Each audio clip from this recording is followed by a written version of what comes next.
დილა მშვიდობისა ძვირფასო ტელემაყურებლებო მოგესალმებით სასიამოვნო მშვიდობიან და ბედნიერ დილას გისურვებთ. დღეს არის 27 მაისი, სამშაბათი და დილის ტალღა იწყებს მუშაობას თქვენთვის. დილის 9:00-დან 11:00-მდე სტუდიაში მარიამ ჟავანაძე და სალომე სურმაინძე ვიქნებით. ძალიან კარგი, მოკლედ ეს დღეც დადგა. პრინციპში გუშინ მთელი დღეს აზეი მოვითარებაში გავატარეთ. არ ვიცი შენ იყავი ანბანის მიმდებარე ტერიტორიაზე. ყველა მოვლენას ვადევნებდი თვალყურს თუ არ ვიყავი ადგილზე ლაივის მეშვეობით და ფოტოების მეშვეობით, რომელიც ჩვენმა მეგობრებმა გააზიარეს. ძალიან საინტერესო დღე იყო და დატვირთული, რაც მთავარია ამინდმა ისე შეგვიწყო ხელი, ისეთი კარგი ამინდი იყო, ზედმეტად თბილი საქართველოს სამ ტერიტორიაზე სხვათა შორის. 3 საათზე კი დაგვირგვინდა ეს ყველაფერი ქარით, თუმცა ვიმედოვნებ, რომ ძალიან დიდი ზარალი არსად არ არის. ამას ყველაფერს გადავამოწმებთ, რა თქმა უნდა, ბუნებრივია კობასთან და გველოდება ძალიან საინტერესო გადაცემა. რა გველოდება გადაცემაში? ძალიან საინტერესო გადაცემა გველოდება ბუნებრივია, წინ ჩართვები გვაქვს, ასევე საინტერესო სიუჟეტები, ტრადიციული რუბრიკები, რომელიც მთელი კვირის განმავლობაში გადის და გადაცემის ბოლოს ყავს საოცარი სტუმარი მარია პირველი ქალბატონი, პირველი ქალი, ქართველი ქალი, რომელმაც დაალაშქრა ევერესტი, ის გაგვიზიარებს გადაცემის ბოლოს თავის შეგრძნებებს, მართლა მაინტერესებს რა შეგრძნებებია, როდესაც ჩვენი პლანეტის ყველაზე მაღალ წერტილში დგახარ და უყურებ მთელს მიდამოს. მოკლედ ეს ყველაფერი გადაცემის ბოლოს, მანამდე კი მოდით ახლა ყველამ ერთად გადავავლოთ თვალი ამინდის პროგნოზს, ბუნებრივია. გითხრა კობამ რომ იქნებოდა გუშინ მაღალი ტემპერატურა და შემდეგ ნენდლა დაიკლებდა. გადავამოწმოთ, დავიწყოთ ჩვენი ქალაქით.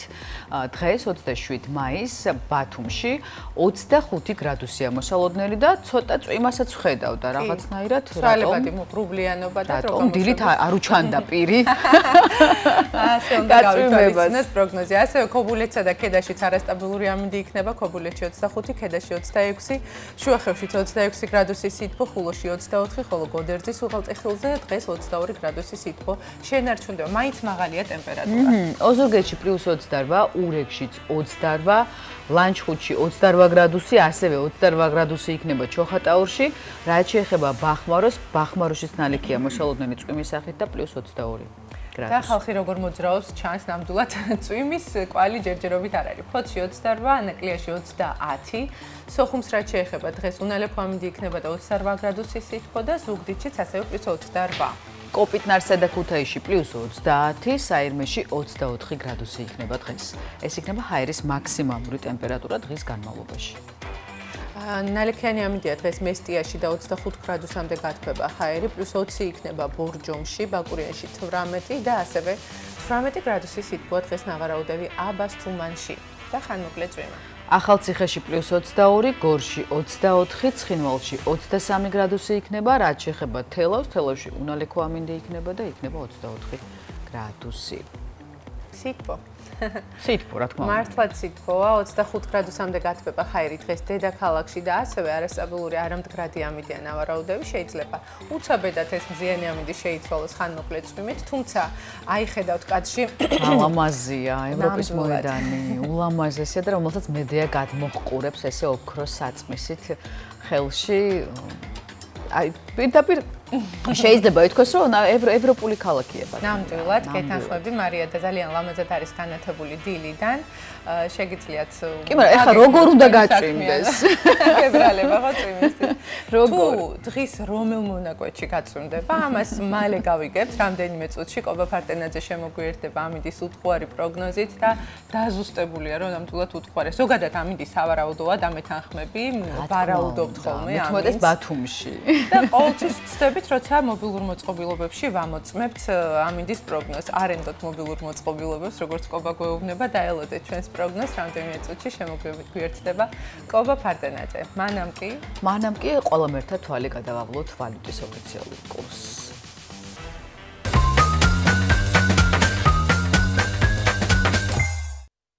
27 მაისის ვალუტის ოფიციალური კურსი ასეთია. დაიკლო დოლარის ფასმა. 1 ამერიკული დოლარი, 2 ლარი და 73 თეთრია. 27 მაისს 1 ევროს 3 ლარად და 10 თეთრად შეიძენთ.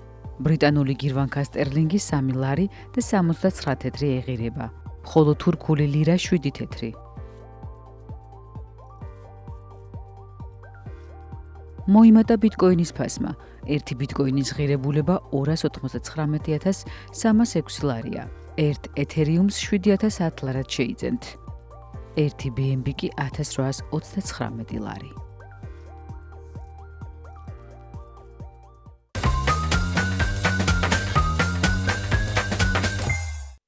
მარიას ფულის კუპიურები გიყვარს ბავშვობიდან ადარე. ხათა შორის ბავშვობაში ძალიან არ მიყვარდა ფულის რაღაცნაირი შიში მქონდა, იმიტომ რომ როდესაც არ მქონდა ფული, ვიცოდი ზუსტად როგორ დანაირად დამეხარჯა და როდესაც რაღაც შემომივარდებოდა ხოლმე, მე ვიბნეოდი და რაში ვხარჯავდი არ ვიცოდი ესე რომ. თუმცა მე ძალიან კარგად მახსოვდება ის პერიოდი, როცა ფოთლები იყო ფულით, ან ბავშვობაში თამაშობდით, აი ესეთი ლამაზი ფოთლები შევაგროვებდით ბავშვობაში და აი ფულით ვყიდულობდით ერთმანეთისგან რაღაცას, ანუ ძალიან ღრმა ბავშვობაში იყო, თუმცა შემდგომში მრავალი სახით. თუმცა ლამაზი კუპიურა შემოვიდა და შეგიძლია შეადაროს ზოგ ქვეყანაში დიდი კუპიურებია, ზოგ ქვეყანაში პატარა, თუმცა ფულია. კი ბატონო, თუმცა ისტორიის განმავლობაში არის ესეთი ცნობებით შემონახული, რომ ფულის ნაცვლად იყენებდნენ მართლაც ფოთლებს. კიდევ რა საინტერესო მოვლენები უკავშირდება 27 მაისს, ამას რუბრიკიდან გავიგებთ ამ დღეს, რომელსაც სწავლումը წარადგენს.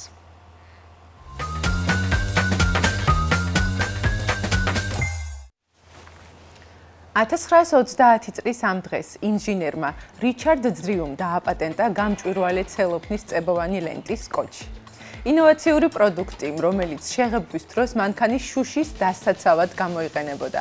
როცა მან შექმნა პირველი გამჭვირვალე წებოვანი ლენტი, მისი მიზანი იყო დახმარებოდა მომხმარებლებს სახლში დაზიანებული საგნების, მაგალითად, გახეული წიგნების, ცელოფნის შეფუთვების ან ქაღალდების აღდგენაში, დიდი დანახარჯის გარეშე. სახელწოდება სკოჩი შოტლანდიურს ნამდვილად არ ნიშნავს, ის ძველი ამერიკული ჟარგონიდან მოდის, სადაც სიტყვა სკოჩის მნიშვნელობა მიზერულს ან მკაცრად ეკონომიურს ნიშნავდა. მართლაც სკოჩი გვეხმარება ეკონომიაში და ისეთი ნივთების აღდგენაში, რომელიც ნამდვილად მცირე დანახარჯს მოითხოვს. დღესდღეობით დაახლოებით 4000-ზე მეტი სხვადასხვა ტიპის წებოვანი ლენტი მოიპოვება, რომლებიც ყველა სფეროში გამოიყენება მედიცინიდან კოსმოსამდე. ბევრი მხატვარი და დიზაინერი სკოჩს იყენებს როგორც მასალას ინსტალაციებსა და კონსტრუქციებში. სკოჩით შექმნილი გამოფენებიც კი არსებობს და ნამდვილად ისეთი პროდუქტია, რომელიც ყოველდღიურობას გვიმარტივებს, ასე რომ ვთქვათ. სწორედ ამ დღეს გამოიგონეს ეს ნივთი. კანის კიბოს ცნობიერების ამაღლების თვე ყოველწლიურად მაისში აღინიშნება და მიზნად ისახავს საზოგადოებაში კანის კიბოს შესახებ ინფორმირებულობის გაზრდას. დაავადების პრევენციის, ადრეული დიაგნოსტიკისა და მკურნალობის მნიშვნელობაზე ყურადღების გამახვილებით. კანის კიბო ყველაზე გავრცელებული ონკოლოგიური დაავადებაა მსოფლიოში, განსაკუთრებით განვითარებულ ქვეყნებში. კანის კიბოს ყველაზე ხშირი ტიპებია ბაზალურ-უჯრედოვანი კარცინომა, ქერცლუჯრედოვანი კარცინომა, მელანომა, ყველაზე აგრესიული და სიცოცხლისთვის საშიში ფორმა. ცნობიერების ამაღლების თვეში აქცენტები კეთდება გაძლიერებულ ცოდნაზე, როგორ დავიცვათ თავი მზის მავნე ზემოქმედებისგან, მოსახლეობაში სკრინინგის წახალისებაზე. ამ დროს რეგულარული დერმატოლოგიური შემოწმება და თვითდაკვირვება უმნიშვნელოვანესია, თუ დროულად აღმოაჩენთ სხვადასხვა სახის დაზიანებას კანზე, აუცილებლად მიმართეთ სპეციალისტს, რათა თავიდან ავიცილოთ მსგავსი საშიშროება. ასევე უნდა ვიცოდეთ ადრეული სიმპტომის ამოცნობა, მაგალითად, ახალი ხალი ან არარსებული ცვლილება, სიმეტრია, ფერი, ზომა, კანის ცვლილება. პროფილაქტიკას რაც შეეხება, ექიმები გვირჩევენ, რომ მზისგან დაცვის საშუალებების გამოყენება, მაგალითად SPF 30+, მზის პიკის საათებში 10-დან დღის 4 საათამდე ჭრდილში უნდა ვიყოთ.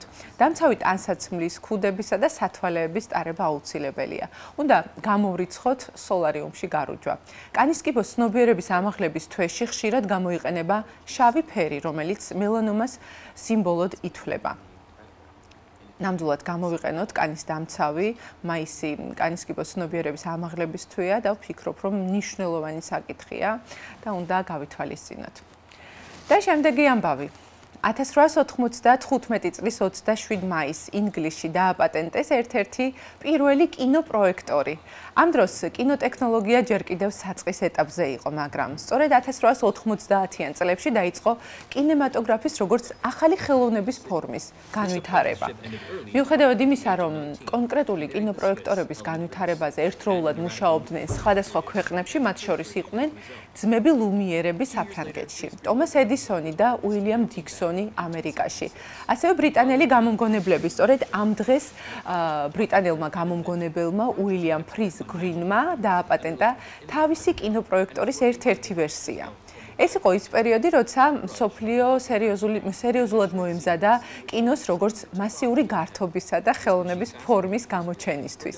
იმავე წლის დეკემბერში ლუმიერების სინემატოგრაფის პირველმა საჯარო ჩვენებამ უკვე დიდი გავლენა მოახდინა ევროპაში.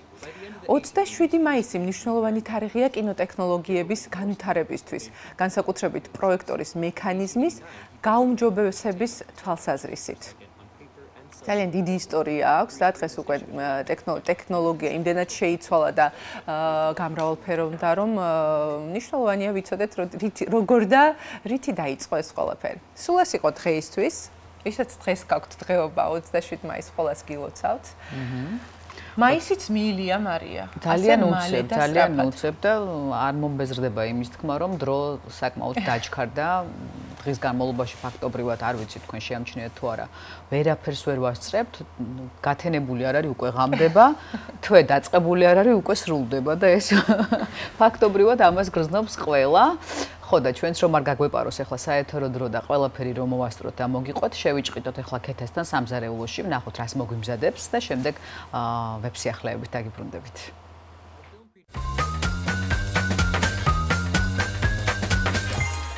გამარჯობა, როგორ ხართ? მე ვარ ქეთა თხილაიშვილი. დღეს უნდა მოგიბზადოთ ჭარხალის სალათი, რომელიც არის ძალიან მარტივად მოსამზადებელი და ასევე ძალიან გემრიელი. და რაც მთავარია, არის სასარგებლო. დაგჭირდება ჭარხალი, მე აქ ცოცხლად დახეხილი ჭარხალი, არ მომიხარშავს, იმიტომ რომ ესე უფრო ინარჩუნებს თავის სასარგებლო თვისებებს. ასევე მაქვს ბარდა, ნიგოზი, არაჟანი, დახეხილი ყველი, მოხარშული კვერცხი, ნიორი და ასევე მარილი და შავი წიწაკა. დავიწყოთ მოდნე მომზადება, პირველ რიგში ავიღოთ ჭარხალი. გადავიტანოთ ჯამში. გადავიტანოთ 2-3 კოვზი.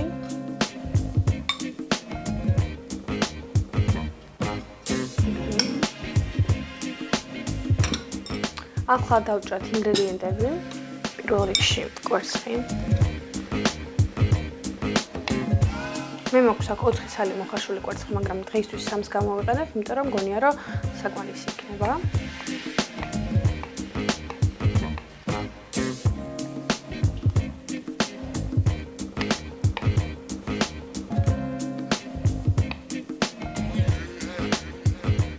ესეც ასე.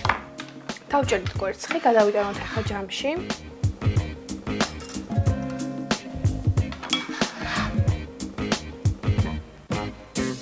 გადავიტანოთ ახლა ბარდა. ისე. დავჭერთ ახლა ნიგოზი, დავაქუცმაცოთ.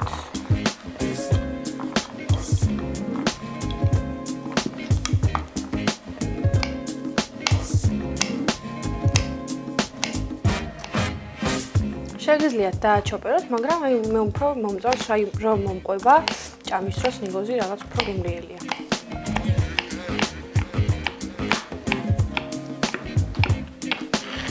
ესეც ასე, გადავიტანოთ ესეც ჯამში.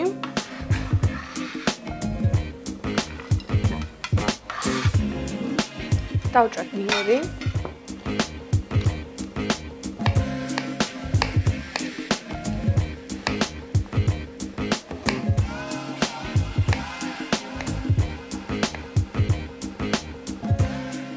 ესეც დავახუცმაცოთ.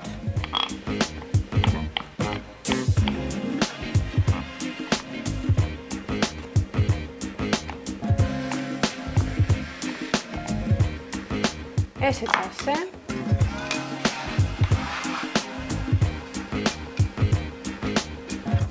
დავუმატოთ ახლა დახეხილი ყველი. ეს საკმარისია, გადმოვიტანოთ ჯამი ჩვენსკენ. დავუმატოთ დაახლოებით 3 კოვზი მაქვს აქ არაჟანი. შეგიძლიათ თქვენ ასევე მაიონეზი გამოიყენოთ, თუმცა მე გირჩევდით, რომ სახლში მოამზადოთ, იმიტომ რომ ეგრე არის უფრო სასარგებლო. ეს ასე დავუმატოთ ხა წიწაკების მიქსი და მარილი.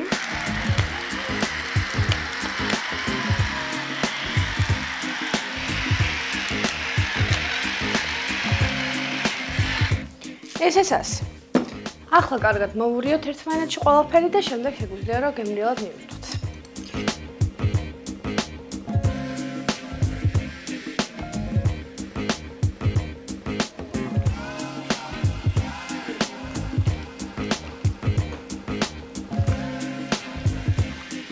აი ესეც ასე. ნახეთ რა ლამაზი ვარდისფერი მიიღო. აი.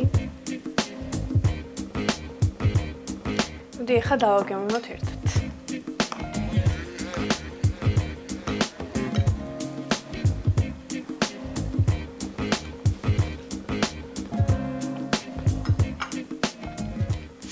ძალიან გემრიელია და აი როგორც გითხარით ეს ნიგოზი რომ არ დავაჩოპერეთ და უბრალოდ დავაკუცმაზეთ, უფრო რაღაცა გემრიელია რომ აი მოყვებას ჭამის დროს.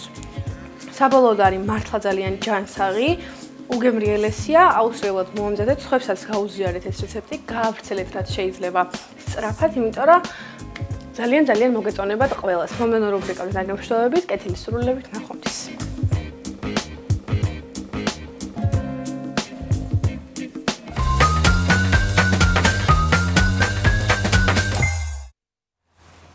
საკმაოდ დატვირთული და ისეთი ნოყიერი სალათა გამოვიდა, ვფიქრობ, თუმცა ერთ-ერთი ინგრედიენტი, რომელიც ამ სალატში იყო, სხვა შორის ჭარხალი, იშვიათად ვიყენებთ, რატომღაც, არადა 4-ვე სეზონზე მოიპოვება და ძალიან ჯანსაღი პროდუქტია და ჯერ კიდევ ჩვენს წელთაღრიცხვამდე პირველ-მეორე საუკუნეში მოიხმარდნენ ამ პროდუქტს.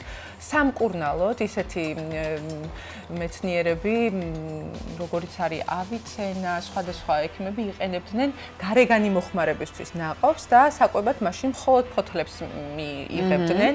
თუმცა სასარგებლოა როგორც უმი, ისე მოხარშული სალათებში ყველაფერში სასარგებლოა, ასე რომ ყოველდღიურ რაციონში შეგიძლიათ ჩართოთ. ძალიან ბევრი დაავადების საპროფილაქტიკოდ და სამკურნალოდაც იყენებენ, ასე რომ ეს ჯანსაღი პროდუქტი თქვენს რაციონში აუცილებლად უნდა შეიტანოთ. თან გემრიელი და ტკბილია. სხვათა შორის, არ ვიცი ხა, შეიძლება შენ სადმეც ნანახი გქონდეს და ამოკითხულიც გქონდეს ჭარხალთან მიმართებაში გამახსენდა, მინახავს ფილმებში, რამდენიმე კადრი, რამდენიმე სცენა და არა მარტო ამომიკითხავს კიდევაც, რომ ჭარხალს იყენებდნენ როგორც ბუნებრივი კოსმეტიკის საშუალებას.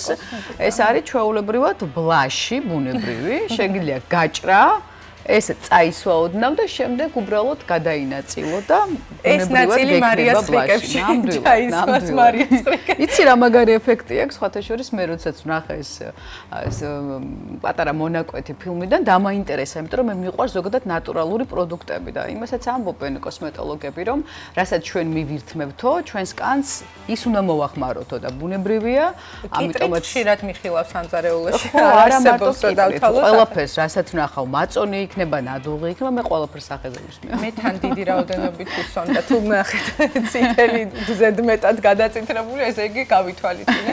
შენი ხრიკი და შენი რჩევა და ჭარხლით ავიწითლე. ყველაფრის მოსინჯვა შეიძლება, მთავარია მჯდომარე ცხოვრების წესს არ შეუყვე, იმიტომ რომ თურმე ტვინში ძალიან ბევრ რამეს იწვევს და თუ რას იწვევს ამ კვლევებს გაგაცნობთ ახლა მე თქვენ ვებსიახლეებში, ეთერში ვებსიახლეების დროა.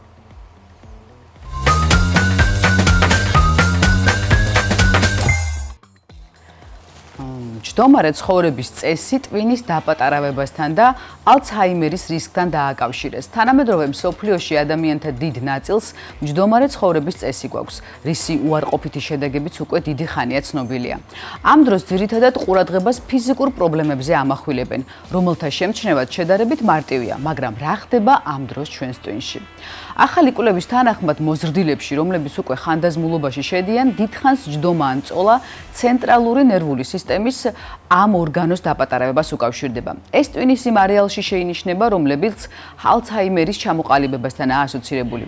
ასევე ასეთ ადამიანებში კოგნიტური უნარებიც უარესდება. კვლევის ფარგლებში მეცნიერებმა 50 და მეტი წლის 404 ინდივიდის მაგალითზე შეისწავლეს, რა კავშირშია პასიური ცხოვრების წესსა და ნეიროდეგრადაციას, ანუ ნერვული უჯრედების განადგურებას შორის. მონაწილეები ჭკვიან საათს ატარებდნენ, რომლებიც მათ აქტიურობას ყოველდღე აკვირდებოდა. ჯდომაში ან წოლაში გატარებული დრო სპეციალისტებმა მომდევნო 7 წლის განმავლობაში გამოკვლეულ კოგნიტურ მდგომარეობასა და ტვინის გამოსახულებებს შეადარეს. აღმოჩნდა, რომ რაც უფრო დიდ დროს ატარებს პასიურად მონაწილე, კოგნიტური უნარების დაქვეითებისა და ნეიროდეგრადაციის მით მეტი შანსი ჰქონდა. მნიშვნელოვანია, რომ ეს ცვლილებები მათშიც ფიქსირდებოდა, ვინც კვირაში მინიმუმ 150 წუთი ვარჯიშობდა. აქედან შეიძლება დავასკვნათ, რომ მხოლოდ ვარჯიშით ვერაფერს შევცვლით, თუ დანარჩენ დროს უქმედ გავატარებთ. ეს განსაკუთრებით იმ ადამიანებზე ვრცელდება, რომლებიც ალცჰაიმერის განვითარების გენეტიკური რისკის წინაშე არიან. ალცჰაიმერის რისკის შემცირება მხოლოდ დღეში ერთხელ ვარჯიშით არ მიიღწევა, არამედ ჯდომაში გატარებული დროის მინიმუმამდე დაყვანის მეშვეობით. უმნიშვნელოვანესია იმის შესწავლა, თუ რა გავლენას ახდენს ცხოვრების წესის შესახებ გარკვეულ არჩევანის დაბერების პროცესში ჩვენი ტვინის ჯანმრთელობაზე, აცხადებენ მეცნიერები.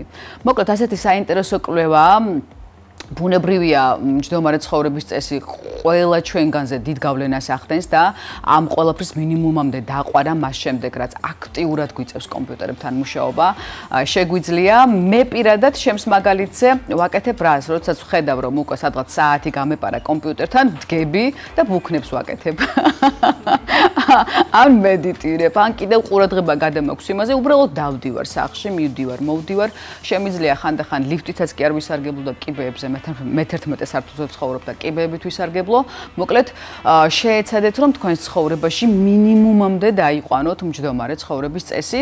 ეს არა მარტო კომპიუტერთან ჯდომას ეხება, არამედ უბრალოდ დივანზე წამოწოლაც ზედმეტად, მოკლედ, არ არის სასარგებლო, არ ყოფილა ჩვენს ტვინზე და ასე შემდეგ. მოკლედ, კვლევები გრძელდება და დანარჩენ დასკვნებს შემდგომ გაგიზიარებთ. ახლა კი მეორე საინტერესო ამბავი, ვისაც არ გსმენიათ, გეტყვით და აგიხსნით თუ რა არის ჯალღუზისებრი სხეული, რომელსაც მესამე თვალს უწოდებენ. საინტერესოა, რას გვეუბნება მეცნიერება მის არსებობაზე. ტვინის შუა ნაწილში, კორძიანი სხეულის ქვეშ, გირჩის ფორმის პატარა ჯირკვალია, რომელიც მელატონინს, ანუ ძილის ჰორმონს გამოყოფს. ამ ორგანოს ჯალღუზისებრი სხეული ჰქვია. როგორც მეცნიერებისთვის დღესდღეობითაა ცნობილი, ამ ჯირკვლის მთავარი ფუნქცია ძილისა და ღვიძლის ციკლის რეგულირებაა. ცნობილია, რომ ასაკის მატებასთან ერთად ჯალღუზისებრი სხეული კლასიფიკაციას მინერალებით დაფარვას განიცდის. მეორე მხრივ არავინ იცის ეს რატომ ხდება, ან რამდენად მნიშვნელოვანია. ჯალღუზისებრი სხეულის შესახებ დაზუსტებით სხვა არაფერი ვიცით. ჯალღუზისებრი სხეული მთელს ენდოკრინულ სისტემაში ყველაზე იდუმალი ჯირკვალია. უნდა აღინიშნოს, რომ ის ყველაზე გვიან აღმოაჩინეს. მეცნიერებს ეს ორგანო და მელატონინი ჯერ კიდევ არ აქვთ ბოლომდე გაგებული და შესწავლილი. ამიტომ არავინ იცის, როგორ შეიძლება ამ ჯირკვლის სინჯანსაღის შენარჩუნება, განმარტავს კლივლენდის კლინიკა. ამ ჯირკვლის შესახებ ყველაზე ადრეული ჩანაწერები მეორე საუკუნის რომაელი ექიმისგან, გალენონისგან შემოგრჩა. იმ დროს ითვლებოდა, რომ ეს ორგანო ექსტრასენსული პნევმით იყო სავსე. იდეა იმაში იყო, რომ ჯალღუზისებრი სხეული სულის დინებას მართავდა, სწორედ ისე, როგორც გულის სისხლის დინებას. იმ დროს ეს ძალიან დამაჯერებლად ჟღერდა. ფაქტობრივად ახლაც ასე ჟღერს, გააჩნია ვინ როგორი კუთხით შეხედავს. ჯირკვალი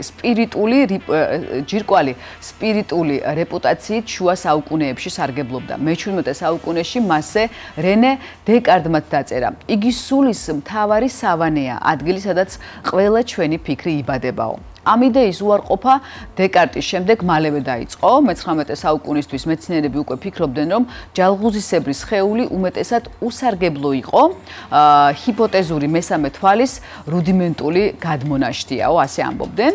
ამის და მიუხედავად ზოგმა მესამე თვალს ზებუნებრივი თვისებები მიაწერა. ელენა ბლავაცკაიამ, თეოსოფიის დამფუძნებელმა, ეს ჯირკვალი შივას თვალად გამოაცხადა, რომელზეც მისი თქმით ინდუისტმა მისტიკოსებმა ძალიან ბევრი იცოდნენ. ტექნოლოგიის განვითარებამ ჯალღუზისებრი სხეულზე მითები კიდევ უფრო გაავრცელა. 1930-იან წლებში კარნეგი უილსონ პუელმა ის რადიო კრისტალს შეადარა, რომელსაც მეოთხე განზომილების აღქმა შეეძლო. ცნობილმა მწერალმა ლავკრაფტმა კი წარმოადგინა, რომ ჯირკვალი დამატებით განზომილებებს გვიჩვენებდა. მან 1920 წელს ზუსტად ამ თემაზე მოთხრობაც კი დაწერა. მითების კორიანტელი არც 21 საუკუნეში შეწყვეტილა, ხალხი ჯალღუსისებრი სხეულს ყველაფერს უკავშირებს წყალში ფტორიდის შემცველობას, სმარტფონების გამოსხივებას, 5G ტექნოლოგიებსა და რაღა თქმა უნდა კორონავირუსსაც უკავშირდებდნენ ამ ყველაფერს. კიდევ ერთხელ აღვნიშნავთ, რომ ამ ყველაფერს სამეცნიერო საფუძველი არ აქვს. ჯალღუსისებრი სხეულის ერთადერთი მაგიური უნარი თქვენი სიზმრების სამყაროში გაგზავნაა და მეტი სხვა არაფერიო. იწერებოდა ამ კვლევაში, თუმცა არ ვიცი, შეუძლებელია ხა ყველაფერში დაეთანხმო ეს ძალიან საინტერესო ორგანოა სხეულის, რომელიც როგორც უკვე აღვნიშნეთ, ბოლომდე შესწავლილი არ არის, ის ნამდვილად ატარებს მესამე თვალის ფუნქციას და მესამე თვალი მართლა მესამე თვალს კი არ ნიშნავს, ეს ნიშნავს იმას, რომ ადამიანს ეხსნება სხვა მხედველობა, სხვა ცნობიერი, მისი ცნობიერი, როდესაც იზრდება, ის სხვანაირად აღიქვამს და თითქოს მესამე თვალით უყურებს ამ სამყაროს.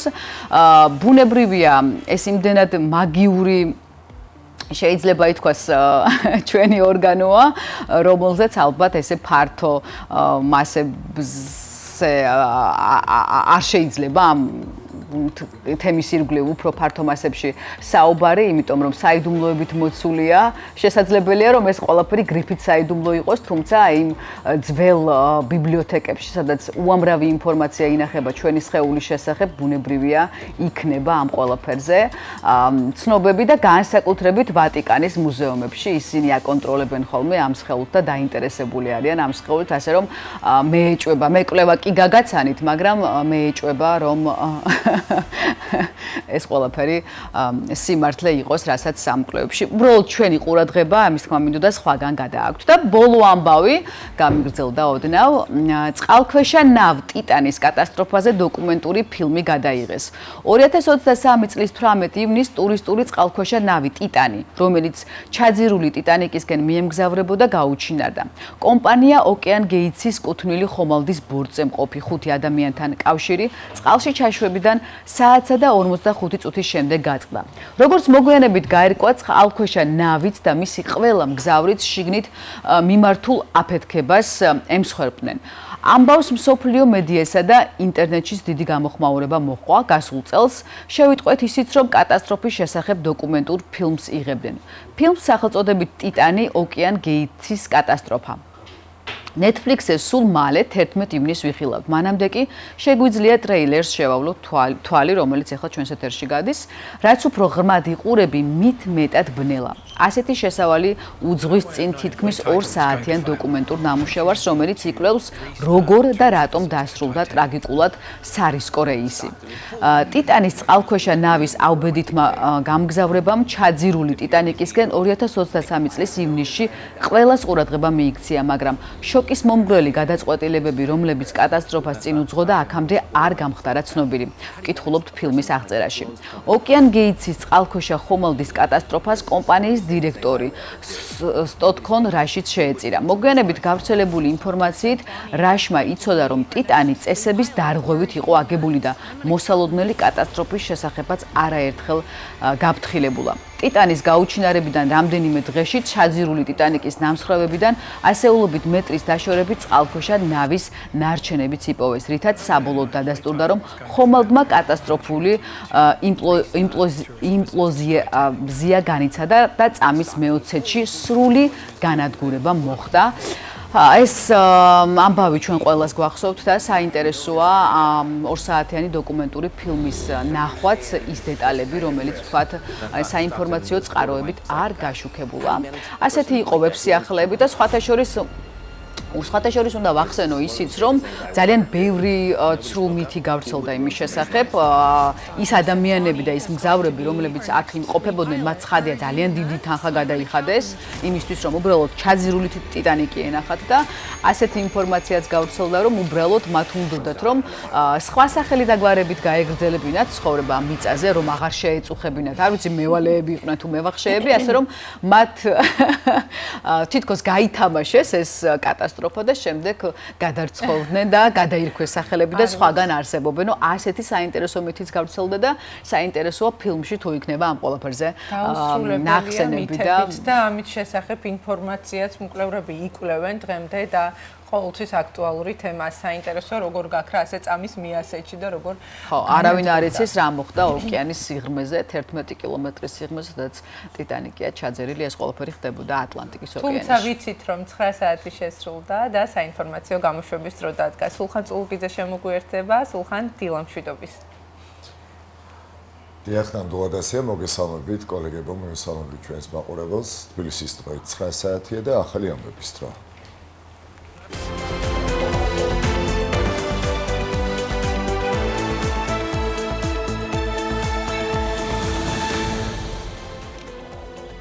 სახელმწიფო უსაფრთხოების სამსახურში 2025 წლის 26 მაისს განხორციელებული ანონიმური შეტყობინებით ცნობილი გახდა, რომ წითელი ხიდისა და სადაღლოს შორის არსებული ეგრეთ წოდებული მწვანე საზღვრის მონაკვეთის მიმდებარედ გადაადგილდებოდა წითელი ცირკულარი ძებნილი და მშავრდებული საქართველოსა და რუსეთის ფედერაციის ორმაგი მოქალაქე გიორგი ბაჩიაშვილი. გატარებული სამძებრო და ოპერატიულ სამძებრო ღონისძიებების შედეგად ზემოაღნიშნული პირი დაკავებული იქნა. გამოძიებას აწარმოებს სახელმწიფო უსაფრთხოების სამსახურის ანტიკორუფციული სააგენტო საქართველოს სისხლის სამართლის კოდექსის 354 მუხლის პირველი ნაწილით, რაც საზღვრის უკანონოდ გადაკვეთას გულისხმობს და სასჯელის სახით თავისუფლების აღკვეთას გულისხმობს ვადით 3-დან 5 წლამდე. აღნიშნულია სახელმწიფო უსაფრთხოების სამსახურის განცხადებაში.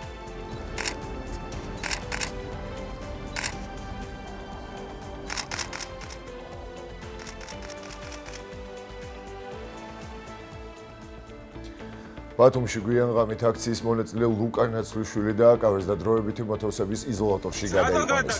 თვითმხილველების განცხადებით დაკავებას წინ უძღოდა აქციის მონაწილეებს შორის ხმამაღალი საუბარი. შინაგან საქმეთა სამინისტროს ინფორმაციით გამოძიება 173 და 176 მუხლებით მიმდინარეობს, რაც წვრილმან ხულიგნობასა და პოლიციელის კანონიერი მოთხოვნისადმი დაუმორჩილებლობას გულისხმობს.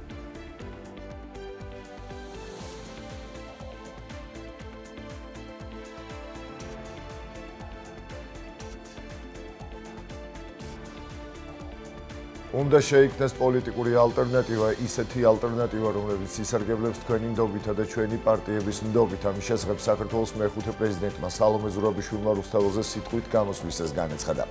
ზურაბიშვილის თქმით, ქართული ოცნება ცდილობს საზოგადოებასა და პარტიებს შორის დაპირისპირება და დაყოფა შემოიტანოს. რუსთაველის გამზერზე აქციაზე სიტყვით შეკრებილებს მიმართა თბილისში მყოფმა ევროპარლამენტარმა რასა იუკნევიჩიანემ.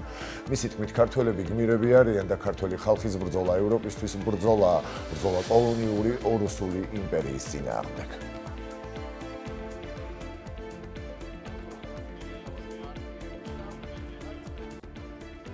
უშინ ყოველდღიური საპროტესტო აქცია კვლავ გაიმართა ბათუმში. მოქალაქეები და პოლიტიკოსები საქართველოსა და ევროკავშირის დროშებით, ასევე ტრანსპარენტებით უცვლელ მოთხოვნებს აყენებდნენ.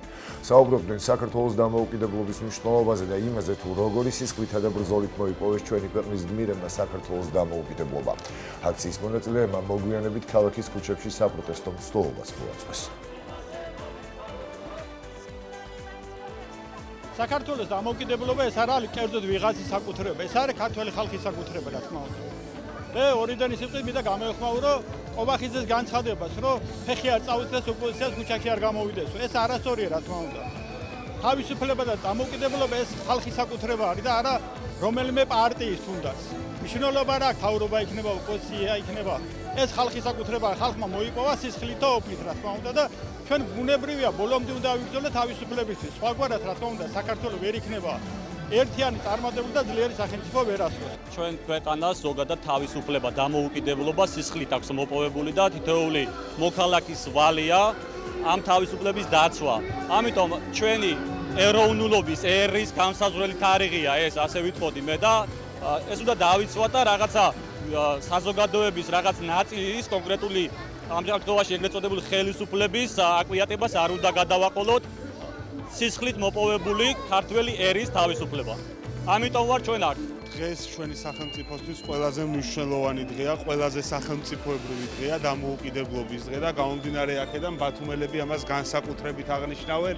ეს დღე ნამდვილად არის ქართველი ხალხის დღე და ყველაზე მნიშვნელოვანი სათქმელი ახლა ჩვენთვის ის არის, რომ ამ დამოუკიდებლობას, რომელიც სისხლის ფასად მოიპოვეს ჩვენმა წინაპრებმა, ჭირდება დაცვა ჩვენი მტრისგან და ამ შემთხვევაში სამწუხაროა ის, რომ ქართველების აბსოლუტურ უმრავლესობას ამ მტრად ეგულება რუსეთი და მისი მთავარი მოკავშირე ამ ქვეყანაში ჩვენი ხელისუფლება ქართული ოცნების სახით. საქართველოს პარლამენტის დროებითი საგამოძიებო კომისია მუშაობას განაგრძობს. დღეს განხილვის თემა 2004 წლებში საქართველოს ოკუპირებულ ტერიტორიებზე შექმნილი ვითარება. სხდომაზე მიწვეულია დიმიტრი სანაკოევი, რომელიც თბილისის მიერ კონტროლირებად ტერიტორიაზე მოქმედი სამხრეთ ოსეთის ადმინისტრაციის ხელმძღვანელი იყო.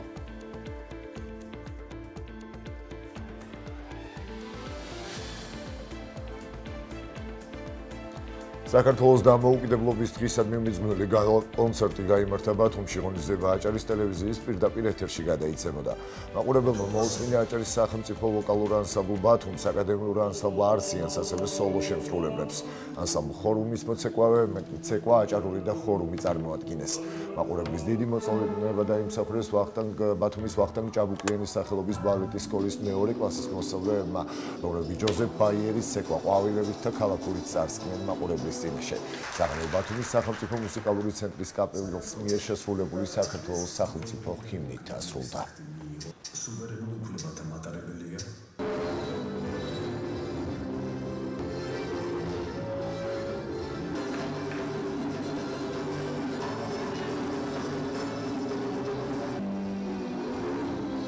საქართველოს ულოცავ დღევანდელ დღეს ეს დღე ნამდვილად ჩვენია.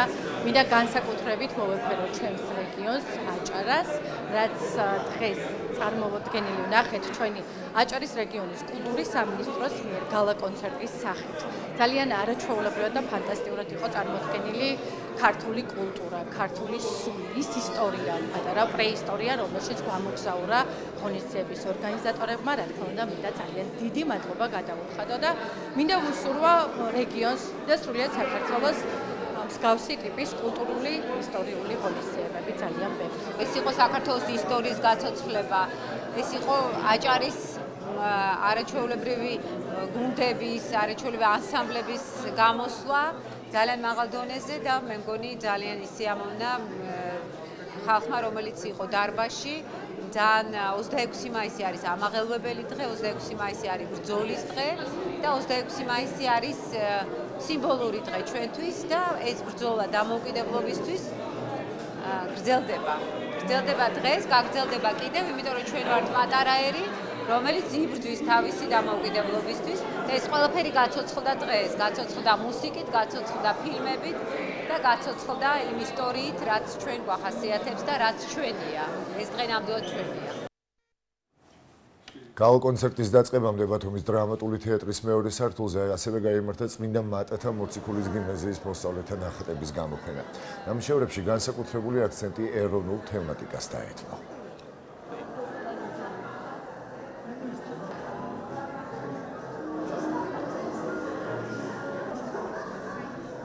ჩვენ წარმოვადგინეთ წმინდა მატათა მოციქულის სახელობის გიმნაზიამ ჩვენი მოსწავლეების ნამუშევრები. ესენი არის სხვადასხვა მიმართულებით, არის გობელენი, თექა, ბატიკა, ფერწერული ტილოები. ამ თითოეულ ნამუშევარში ბევრი შრომა ჩავდეთ და ამ შრომის დროს ჩვენ თან ხალისობდით, თან სერიოზულად უდგებოდით საქმეს, მაგრამ საბოლოოდ კარგი შედეგი დავდეთ.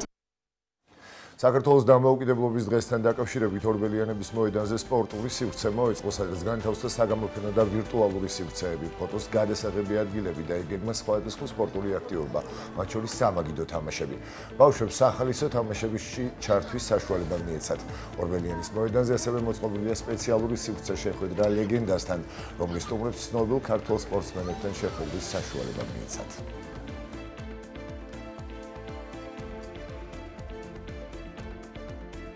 სპორტი წარმოდგენილია ორბელიანის ქუჩაზე და სასიხარულოა, რომ ბევრი ახალგაზრდა თაობაა დაინტერესებული, სრულიად სავსეა ორბელიანი თითოეული სპორტული სივრცე, რაც ძალიან სასიხარულოა. სპორტია სფერო, რომელიც გვაერთიანებს, გვაძლიერებს. ეს არის დღე, როცა აღნიშნავთ ერთობის, სიმტკიცის და საერთო ღირებულებების მნიშვნელობის დღე არის ჩვენთვის და ძალიან მნიშვნელოვანია ყველა სპორტსმენისთვის. მიუხედავად იმისა, რომ პედესტალზე ჩვენი ქვეყანა ბევრჯერ გვისახელებია, მაინც ყველაზე დიდი გამარჯვება ნებისმიერი სპორტსმენისთვის, ქართველი სპორტსმენისთვის არის დღევანდელი დღე, ჩვენი დამოუკიდებლობის დღე.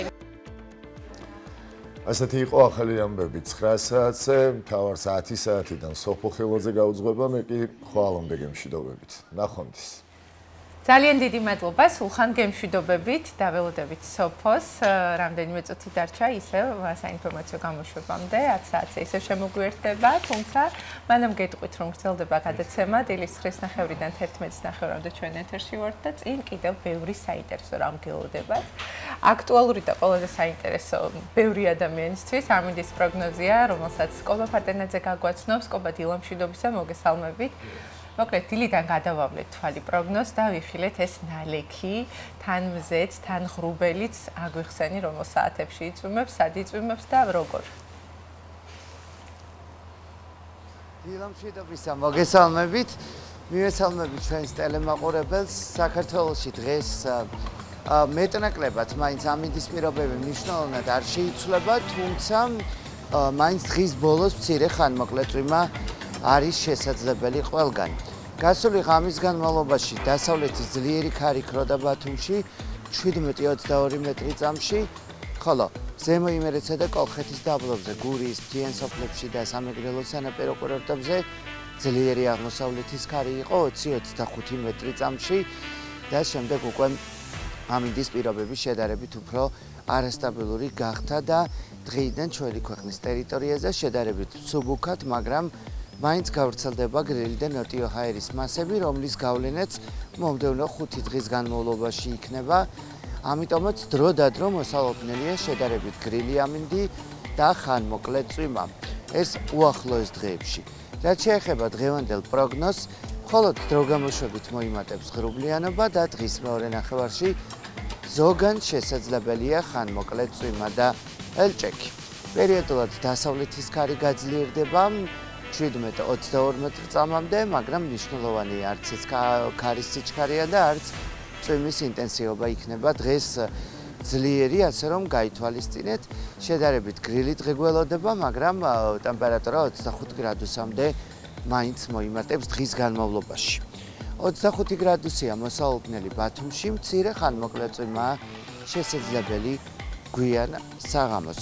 ასევეა ქობულეთში ტემპერატურა 25 გრადუსი იქნება და ხანმოკლე წვიმა დღის მეორე ნახევარში მცირე ხანმოკლე წვიმა. ქედაში 26 გრადუსი ხანმოკლე წვიმაა მოსალოდნელი, შუახევში ასევე 26 გრადუსი და ხულოში 24 გრადუსი დაფიქსირდება. გოდერძის უღელტეხილზე 22, ოზურგეთში 28, ურეკშიც 28 გრადუსი, ლანჩხუთსა და ჩოხატაურში ასევე 28 გრადუსია მოსალოდნელი და ხანმოკლე წვიმა იქნება.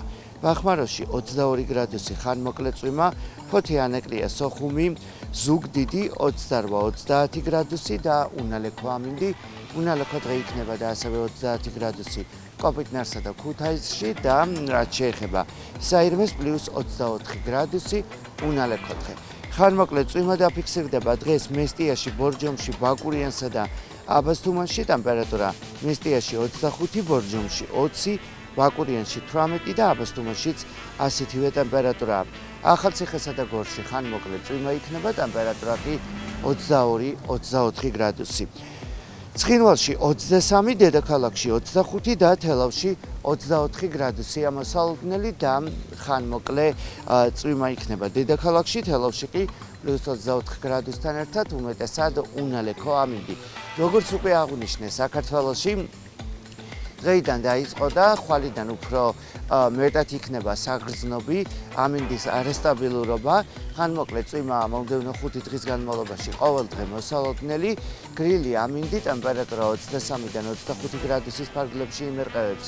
ხვალ, ხოლო ზეგისთვის უკვე 20-22 გრადუსი იქნება და მაისის ბოლომდე თითქმის ყოველ დღე ხანმოკლე წვიმაა მოსალოდნელი. რა თქმა უნდა, ეს ყველაფერი არ გულისხმობს იმას, რომ ზე არ გამოანათებს და მთელი დღის განმავლობაში მომდევნო დღეებში იწვიმებს, არა, უბრალოდ დღე არ ჩაივლის ისე, რომ არ წამოწვიმოს, თორემ ზეც გამოანათებს და სწორედ ეს არის ატმოსფეროს არასტაბილურობა ყველანაირი ამინდი დღის განმავლობაში. მთავარია მნიშვნელოვნად არ აგვიცივდება, მინდა გითხრათ ასევე, რომ გასულ დღეებში 23-24 გრადუსამდე მაინც მოიმეტა ტემპერატურამ საქართველოში, ამიტომაც თუ გავითვალისწინებთ იმას, რომ მომდევნო დღეებში ტემპერატურა 20-22 გრადუსზე ჩამოდის ქვემოთ, მაინც საგრძნობი იქნება ტემპერატურის კლება. ზღვის წყლის ტემპერატურა 20 გრადუსია, მზის ულტრაისფერი ინდექსი მაღალი ნიშნულით 9, რაც გულისხმობს იმას, რომ გამოიყენეთ აუზიან ზღვაზე, თუნდაც მზეზე დიდი ხნის ყოფნის დროს დამცავი საშუალებები და ესეთი ამინდია მოკლედ დღეს ყველგან მოსალოდნელი დღის მეორე ნახევარში შეიცვლება ამინდის პირობებში. ძალიან დამაიმედებელია, მე ვარაუდობდი კიდეც, რომ დღის ბოლოს იწვიმებსო და შენ დაგვიდასტურე და მადლობა ამისთვის.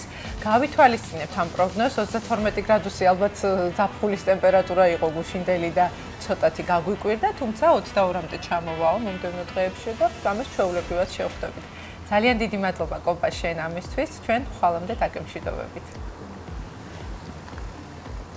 ნახვამდის კობას ემშვიდობებით, ეხლა კი უნდა შევეხმიანოთ ჯიჯის და საინტერესოა თუ არის სპორტში ისეთი ღონისძიებები დაგეგმილი, რომელსაც საღამოს წვიმა შეუქმნის შესაძლებელ ცოტაოდენ დისკომფორტს ან საფრთხეს. ჯიჯი, დიდ მშვიდობისა, მოგესალმებით, როგორც იქნა გვიკადრე და მოგზანდი სტუდიაში. ძალიან გვიხარია შენი ხილვა. ვარდისფერ ფონზე. დაიმთხვა ისევე რაღაცა ხო, გარეთ უკეთესი იყო. მადლობთ. ღონისძიებებს რა მოგახსენოთ, იმიტომ რომ დღეს პრინციპში გარეთ არაფერი არ არის დაგეგმილი, ასე რომ მე შაბათ-კვირის ვიკენდების სპორტულ სიახლეებს მოგახსენებთ, იმიტომ რომ გუშინ ალბათ 26 მაისი იყო და მოგეხსენებათ, რომ სპორტზე არავის არ ვისაუბრია, ასე რომ დღეს ვისაუბრებთ მოკლედ შაბათ-კვირის მოვლენებს. დილის ტალღაში სპორტის დროა.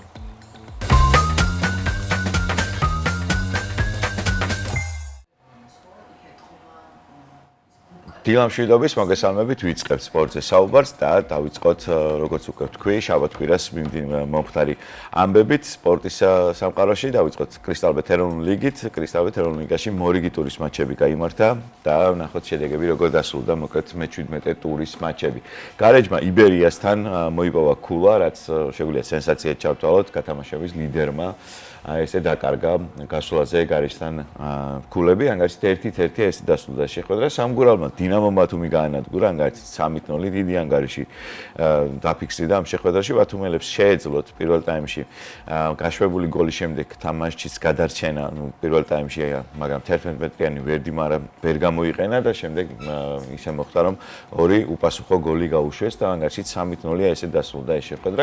გაგრამ თელავს მოუგო ასევე ანგარიშით 3-0, ხოლო დინამო თბილისის და ტორპედოს ქართული კლასიკო დასრულდა ანგარიშით 2-0 და ამ შეხვედრაში საინტერესო რამ დაფიქსირდა 9 წითელი ბარათი მიიღო ფეხბურთელებმა, 5 თბილისის დინამოს ფეხბურთელებმა, ხოლო 4 ქუთაისის ტორპედოს ფეხბურთელებმა. შეგვიძლია ვთქვათ, რომ საქართველოს ჩემპიონატში ერთ-ერთი უპრეცედენტო შემთხვევაა, როდესაც გუნდებს შორის დაპირისპირების დროს 9 წითელი ბარათი გამოიყენა მატჩის მთავარმა მსაჯმა. კოლხეთმა კი დილასთან დათმო შეხვედრა ანგარიშით 1-2 ესე დასრულდა მოკლედ მე-17 ტური. ვნახოთ გათამაშების ცხრილი როგორ გამოიყურება. იბერია კვლავ პირველ ადგილზე 41 ქულით, მეორე ადგილზეა დილა 17 თამაშიდან 35 ქულა, მესამე ადგილზე დინამო თბილისია 17 თამაშიდან 29 ქულა, ხოლო ბათუმის ტორპედოს და ბათუმის დინამოს 17 თამაშიდან 27 ქულა აქვს. ბოლო ორ ადგილზე ფოთის კოლხეთი და თელავი არიან. შემდეგი ტური გაიმართება 28 და 29 მაისს, პირველი შეხვედრა 4 შაბათს, ანუ ხვალ გაიმართება. დილა უმას მისძლებს დინამო თბილისს, ხოლო დანარჩენი შეხვედრები ტორპედო გარეჯი, თელავი სამგურალი, იბერია გაგრა და დინამო ბათუმი კოლხეთი. ამით დასრულდება მეორე წრე კრისტალბეთ ეროვნული ლიგის და ჩემპიონატი გავა ორთვიან დასვენებაზე, ანუ აგვისტოს 2 აგვისტომდე და აღარ გაიმართება კრისტალბეთ ეროვნული ლიგის შეხვედრები. მანამ ევროპის ჩემპიონატია ახალგაზრდული და შესაბამისად გუნდებს ექნებათ დასვენების საშუალება, გაძლიერების, გაიხსნება სატრანსფერო ფანჯარა და შესაბამისად ძალიან ბევრი სიახლეები გველოდება ამ დროს. მეორე ლიგაში ძალიან საინტერესო შეხვედრები გაიმართა, მოკლედ მე-14 ტური დასრულდა. რუსთავმა ლოკომოტივს მოუგო ანგარიშით 2-1, იბერია სიონი ანგარიშით 0-0 დასრულდა, მარტვილის მერანმა დინამო თბილისის დუბლ შემადგენლობას მოუგო 2-1, მეშახტე გონიო 1-0 და სამტრედია სპაერი ასევე ანგარიშით 1-0 ესე მოხდა გათამაშების ცხრილის ბოლო ადგილოსანმა ფაქტიურად მოუგო პირველ ადგილოსანს და ესეთია ცხრილი 31 ქულით პირველ ადგილზე სპაერია მარტვილის მენას 23 ქულა აქვს ხოლო სამეულს რუსთავი ასრულებს 14 თამაშიდან 21 ქულით გონიო კი მერვე ადგილზეა 14 თამაშიდან 16 ქულა აქვს მაგრამ ისიც უნდა თქვას რომ იმდენად მჭიდროა სატურნირო ცხრილი თითოეულ სამ ქულას იმდენად დიდი მნიშვნელობა აქვს რომ შეიძლება მერვე ადგილოსანი ერთი მოგებით მეხუთე ადგილზე გადავიდეს ასე რომ ყველაფერი წინ არის. შემდეგი ტურის ანონსი კი ასე გამოიყურება, ორი ტურია შესვენამდე გასასვლელად, მე-15 ტური 28 მაისს გაიმართება, მეშახტე იბერიას დაუპირისპირდება 17 საათზე, სპაერი რუსთავს, დინამო თბილისის გულშემადგენლობა სამტრედიას მიიღებს, ლოკომოტივი სიონი და ბოლო მატჩი გონიო მარტვილის მერანი, ალბათ ტურის ერთ-ერთი ცენტრალური დაპირისპირება, რომელიც ქობულეთში გაიმართება, ქობულეთის ტექნიკურ ცენტრში და შეხვედრა 20 საათს დაიწყება, ასე რომ ვისაც გაქვთ სურვილი და საშუალება იმის რომ დაესწროთ ამ შეხვედრას, ქობულეთში შეგიძლიათ 20 საათზე საფეხბურთო ცენტრის ტერიტორიაზე მიბრძანდეთ და უგულშემატკივროთ თქვენ საყვარელ გუნდს. გადავინაცვლოთ ევროპაში და ხვიჩა კვარაცხელიამ საფრანგეთის თასის მოპოვება შეძლო, მაგრამ სამწუხაროდ ხვიჩასთვის მას შეხვედრაში მონაწილეობა არ მიუღია, მატჩის დაწყებამდე დაახლოებით 5 წუთით ადრე შეიცვალა განაცხადი და ხვიჩა კვარაცხელია აღარ გახლდათ ამ განაცხადში. თითქოს ყველაფერი კარგად ვიდიოდა, ხვიჩა განაცხადში იყო თავიდანვე, ეს დაახლოებით 2 საათით ადრე გახდა ცნობილი, მაგრამ ბოლო წუთს, სადაც გუნდი მოედანზე გამოვიდა, რეიმსის წინააღმდეგ ხვიჩა კვარაცხელია აღარ იყო განაცხადში, შემდეგ დაიწერა ძალიან ბევრი და ბოლოს აღმოჩნდა ის, რომ ხვიჩა კვარაცხელია გახურების დროს თავში ძალიან ძიმე ტკივილი იგრძნო, მას უჭირდა გადაადგილებაც, იმიდან ძლიერი იყო თავის ტკივილი და შემდეგ მოკლედ მას გუნდმა მისცა საშუალება რომ სახლში წასულიყო და მოკლედ მომზადებულიყო უკვე 31 მაისისთვის ჩემპიონთა ლიგის ფინალისთვის. დღეს უკვე გავრცელებული ინფორმაციით ყველაფერი კარგად არის. ის ვარჯიშს უკვე მან ვარჯიში უკვე განაახლა და შესაბამისად 31 მაისის მზად იქნება იმისთვის რომ ჩემპიონთა ლიგის ფინალურ მატჩში მიიღოს მონაწილეობა, ასე რომ ხვიჩას ჯანმრთელობა უსურვოთ და მე დარწმუნებული ვარ 31 მაისს ის მოახერხებს კიდევ ერთი ფეხბურთელი გახდეს საქართველოს ფეხბურთის ისტორიაში, რომელიც ჩემპიონთა ლიგის მოგებას შეძლებს. ჩემპიონთა ლიგის მოგება ვახსენე და არ შეიძლება არ ვახსენოთ ლუკა მოდრიჩი. ლუკა მოდრიჩი გახლავთ ფეხბურთელი, რომელსაც მსოფლიო ფეხბურთში უდიდესი კვალი აქვს დატოვებული, მაგრამ როგორც ხდება ხოლმე ყველა ფეხბურთელის ცხოვრებაში, მან საფეხბურთო კარიერა მადრიდის რეალში დაასრულა და არ ვიცით ის დასწრება ფეხბურთში თუ საბოლოოდ მორჩება მისი საფეხბურთო კარიერა. ლუკა მოდრიჩი არის ფეხბურთელი, რომელსაც მოგებული აქვს 6 ჩემპიონთა ლიგის ტიტული, 4 ლა ლიგის ჩემპიონობა, 2 ესპანეთის სუპერთასი, 5 ესპანეთის უпроსოდ 2 ესპანეთის თასი, 5 ესპანეთის სუპერთასი, 5 UEFA სუპერთასი და 6 საკლუბო მსოფლიო ჩემპიონატი, მოკლედ 28 ტიტული მოიგო მან მადრიდის რეალის შემადგენლობაში, ხოლო 2018 წელს მესის და რონალდოს ჰეგემონია დაამსხვრია, სულ ისინი ხდებოდნენ ბოლო პერიოდში და ლუკა მოდრიჩი გახდა მსოფლიოს საუკეთესო ფეხბურთელი, ბალანდორის ჯილდოს გამარჯვებული, ასე რომ ლუკა მოდრიჩი არის ფეხბურთელი, რომელიც ემახსოვრება ყველა ფეხბურთის გულშემატკივარს. არ აქვს მნიშვნელობა მადრიდის რეალის გულშემატკივარი იყო, ხორვატიის ეროვნული ნაკრების გულშემატკივარი თუ ასე შემდეგ. ლუკა მოდრიჩი არის ფეხბურთელი, რომელიც დარჩება ძალიან დიდი ხანი ფეხბურთის ისტორიას, ასე რომ ვისაც ფეხბურთი უყვარს, მისთვის ლუკა მოდრიჩის ფეხბურთიდან წასვლა განსაკუთრებით მადრიდის რეალიდან წასვლა ძალიან დიდი დანაკლისია მსოფლიო ფეხბურთისთვის, ასე რომ წარმატება უსურვოთ ამ ძალიან მაგარ ფეხბურთელს და იმედი დავიტოვეთ, რომ სრულად არ წავა ფეხბურთიდან და შესაბამისად დარჩება ფეხბურთში და კიდევ რამოდენიმე წელი ითამაშებს, თუნდაც ისეთ ჩემპიონატებში, როგორც არის MLS-ი ან საუდის არაბეთის რომელიმე ლიგა. კიდევ ერთ ძალიან მაგარ ფეხბურთელზე უნდა ვისაუბროთ, კიდევ ერთ მადრიდის რეალის ფეხბურთელზე, უკვე მადრიდის რეალის ფეხბურთელზე, ტოპ 5 ლიგაში საუკეთესო ისტორიაში პირველად საუკეთესო ფეხბურთელი გახდა კილიან მბაპე, რომელმაც ბოლო რამოდენიმე წელში, ანუ 2019 წლიდან 2025 წლამდე ყველა ლიგაში, სადაც უთამაშია, უბრალოდ ლიგა 1-ში და ლა ლიგაში, ყველა სეზონში მოახერხა ბომბარდირის ტიტულის მოპოვება. მოკლედ წელს მან 31 გოლი გაიტანა მადრიდის რეალის მაისურით, ხოლო 2023-24 წლებში 27 გოლი გაიტანა PSG-ს მაისურით, ასევე PSG-ს მაისურით წინა სეზონში 29, იმის წინა სეზონში 28 და ასე შემდეგ 27, 18 და 33. მოკლედ ფენომენალური შედეგია კილიან მბაპეს მართლა ძალიან მაგარი ფეხბურთელია, მიუხედავად იმისა, რომ თავიდან არ აეწყო მისი საფეხბურთო კარიერა მადრიდის რეალში, იყო ბევრი კრიტიკა, მაგრამ ბოლოს მაინც მოახერხა და 31 გოლის მოგროვება შეძლო მან მადრიდის რეალის მაისურით, ასე რომ მართლა ძალიან მაგარი ფეხბურთელია და წარმატებები კილიან მბაპეს.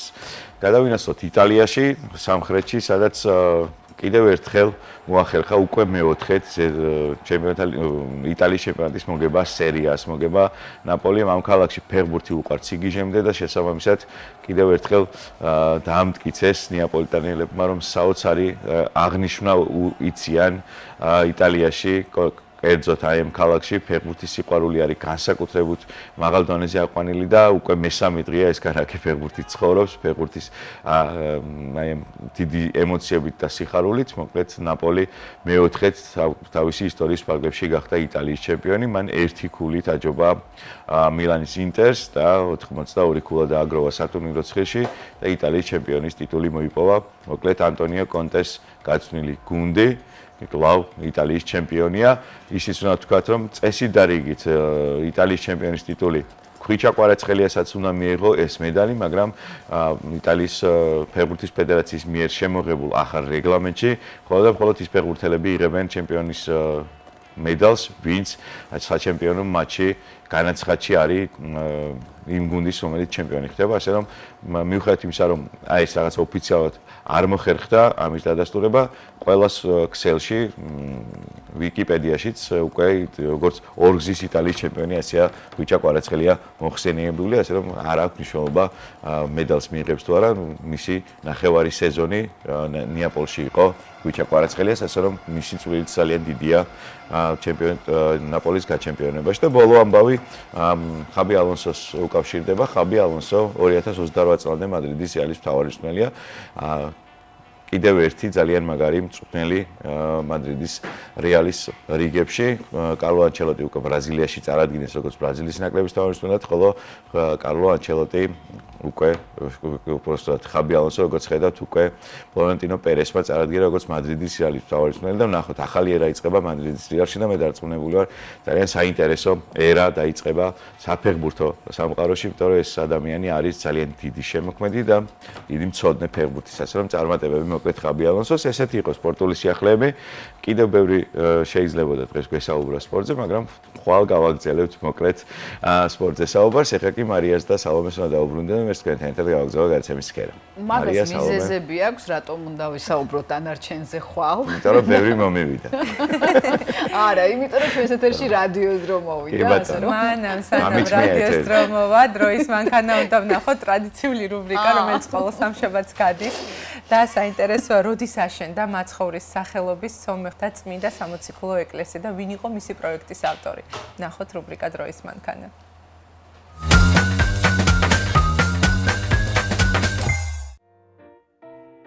მაცხოვრის სახელობის სომეხთა სამოციქულო წმინდა ეკლესია უკვე 150 წელია ჩვენი ქალაქის განუყოფელი ნაწილია. დაახლოებით 10 წლის შემდეგ 1885 წელს კი ბათუმში მცხოვრები სომხების მიერ შეგროვილი შემოწირულობით აი ამ აგურით ნაგები ეკლესიის მშენებლობა დაიწყო, რომლის პროექტიც ავსტრიელ არქიტექტორ მანფრედს შეუდგენია. დაახლოებით 2 წელიწადი გაგრძელდა მშენებლობა. ჩართული იყო სომეხი მოსახლეობის უმეტესი ნაწილი. 1885 წლის შემდეგ მოქმედებდა და მოქმედი იყო უბრალოდ 1930 წლისათვის, როდესაც საბჭოთა ხელისუფლება დამყარდა. ამის შემდეგ სხვა ტაძრებთან ერთადაც ეს ტაძარი დახურეს და შემდეგ საღაც 59 წლამდე საწყობად იყენებდა კომუნისტები აი ამ ტაძარს. 1959 წლის შემდეგ შენობაში პლანეტარიუმი მოეწყო, რომელიც დაახლოებით 35 წელი ფუნქციონირებდა. ერთ დროს სხვადასხვა კონფეციების საკუთრებაში მყოფი ეკლესიები 1992 წელს ისევ მათ საკუთრებაში დაბრუნდა. სომხური მსახურება აქ ამ წელს შეახდგა და მას შემდეგ უკვე 33 წელია ტაძარი აქტიურად ფუნქციონირებს. და ის ბათუმში მცხოვრებ სომეხთათვის დღემდე რელიგიური თავშეყრის ადგილს წარმოადგენს. აქ ყოველ დღე ტარდება წირვა-ლოცვა, როგორც ვიცით, ყოველ კვირას ტარდება წირვა და დანარჩენ დღეებს დილის 10-ის ნახევარზე ტარდება ლოცვა. 99% ალბათ არიან სომხები, ჩვენი მრევლი ძირითადი სომხები არიან ძირითადად. ბევრი მოდის თავისი პრობლემებით, არა მარტო წირვაზე რო დაესწროს, არამედ სხვა თავის საოჯახო პრობლემებით, რა ვიცი. და მით უმეტეს ახალგაზრდები, მოზარდები, ვისაც აქვს რაღაც პრობლემები, მოდიან ხშირად, გვესაუბრებიან და რა ვიცი, ვცდილობთ რომ დავეხმაროთ სიტყვით და სხვა რამე თუ შეგვიძლია ისეს დავეხმაროთ. მცდარია მსჯელობა, რომ ჩვენ ხშირად სომეხ მოსახლეობას გრიგოლიანებად მივიჩნევთ. სომეხთა სამოციქულო წმინდა ეკლესიის ისტორია სათავეს პირველი საუკუნიდან იხებს. ხოლო სახელწოდება გრიგოლიანური კი მე-4 საუკუნეში მოხვეწე სომხეთის პატრიარქ წმინდა გრიგოლ განმანათლებლის სახელს უკავშირდება. ჩვენი ალტარის მარჯვენა და მარცხენა მხარეს არიან მოციქულები, წმინდა ბართლომე და წმინდა თადე, რომლებიც პირველ საუკუნეში მოვიდნენ სომხეთში და იქ ადაგეს. მაკედან დაწყებული სომეხი ერი არის ქრისტიანი. წმინდა გრიგოლ განმანათლებელი უკვე მოღვაწეობდა მე-3 საუკუნის დასასრულში და მე-4 საუკუნის დასაწყისში და აი ის იყო სომხეთის პირველი კათოლიკოს პატრიარქი 301 წელს და აი მის დროს სახელმწიფო მიიღო ქრისტიანობა როგორც სახელმწიფო რელიგია. მაცხოვრის სახელობის სომეხთა წმინდა სამოციქულო ეკლესია, ისევე როგორც სომეხთა წმინდა სამოციქულო ეკლესიის საქართველოს ეპარქიის სხვა ტაძრები, სომხეთის ქალაქ ეჩმიაძინის სომეხთა სამოციქულო ეკლესიის საკათალიკოსოს ექვემდებარება. ასეთია რელიგიური სიჭრელით გამორჩეულ ქალაქში მდებარე ერთ-ერთი საკულტო ნაგებობის ისტორია. ნაგებობისა, რომლის გამორჩეული არქიტექტურაც ძველი ბათუმის ამ ლამაზ ქუჩას კიდევ უფრო ალამაზებს.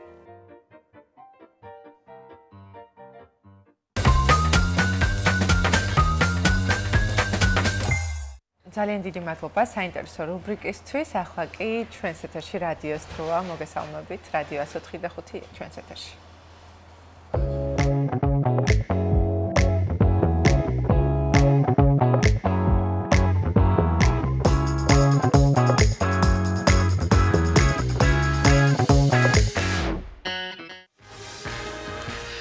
დილომშვიდობისა კიდევ ერთხელ მივესალმებით რადიო მსმენელს დღეს პირველად ტელემაყურებელს წარმატებები მინდა გისურვოთ ყველას. ბათუმის თოჯინებისა და მოზარდ მაყურებელთა პროფესიული სახელმწიფო თეატრის სპექტაკლმა ოჯახი ალმათაში გამართულ თოჯინების თეატრის საერთაშორისო ფესტივალზე ორტეკე ჯილდო მოიპოვა ნომინაციაში საუკეთესო მხატვრობა. სპექტაკლის შემოქმედებითი ჯგუფი ბათუმში გუშინ დაბრუნდა.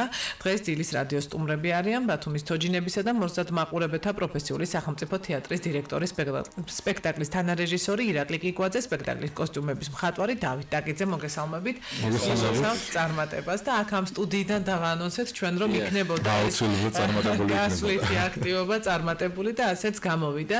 მოგვიყევით ახლა ამ შთაბეჭდილებების შესახებ. უპირველეს ყოვლისა, მადლობას მოგახსენებთ იმ ფეხბედნიერი დასაწყისისთვის, რაც თქვენ სტუდიაში დაიწყო, იმიტომ ჩვენ შევთანხმდით რომ რაღაც პრიზით უნდა ჩამოსულიყავით აუცილებლად თუ გრან-პრით არა, მაგრამ რაღაც მაინც ჩამოვიდოდით და ესეც ასრულდა, ძალიან მიხარია. იყო ძალიან საინტერესო ფესტივალი, ძალიან ღირსეული თეატრები იყვნენ წარმოდგენილი თავისი სპექტაკლებით, თოჯინური სპექტაკლებით. ჩვენც წარვსდექით მეორე დღეს ფესტივალი რო დაიწყო, მეორე დღეს მითამაშეთ ჩვენი სპექტაკლი. იქვე ხდებოდა განხილვა ჟიურის სპექტაკლი რო დამთავრდებოდა, ნუ რა ორი სპექტაკლი ან სამი სპექტაკლი, დღის ბოლოს დაჯდებოდა ჟიური ჩვენთან ერთად, მსახიობებთან, შემოქმედებით ჯგუფთან ერთად და განიხილებოდა პლუსები და მინუსები. და იყო ისეთი განცდა, რომ ყოველთვის რაღაც გაინტერესებდა, ყოველთვის სხვა შენ რო ასეთი რაღაც შეფასება გითხეს, სხვას როგორ შეაფასებდნენ და ვესწრებოდით ყველა განხილვა. ანუ ეს რაღაცა გამორჩეული ამბავია, ხო? ასე ხდება ხოლმე, რომ ჟიურითა ჩვენთანაც პირველ წელს ფესტივალზე ასე გავაკეთეთ და მე მეორე წელს ვეღარ გავაკეთეთ, იმიტომ რომ დრო არ იყო ამ ისტორიის. ეს ძალიან საინტერესოა, ჩართულობა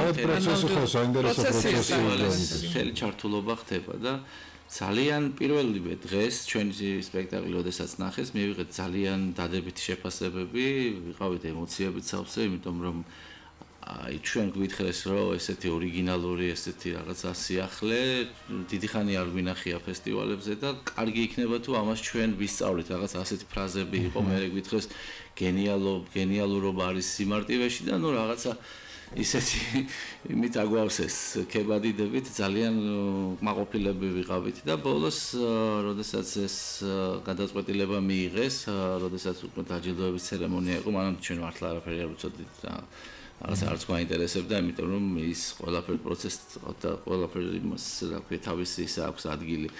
აქედან გამომდინარე ველოდებოდით დაჯილდოებას და გამოგვაცხადეს საუკეთესო მხატვრობა. ამას თუ ველოდებოდით? რა თქმა უნდა, შენ ყველაფერს ველოდებოდით.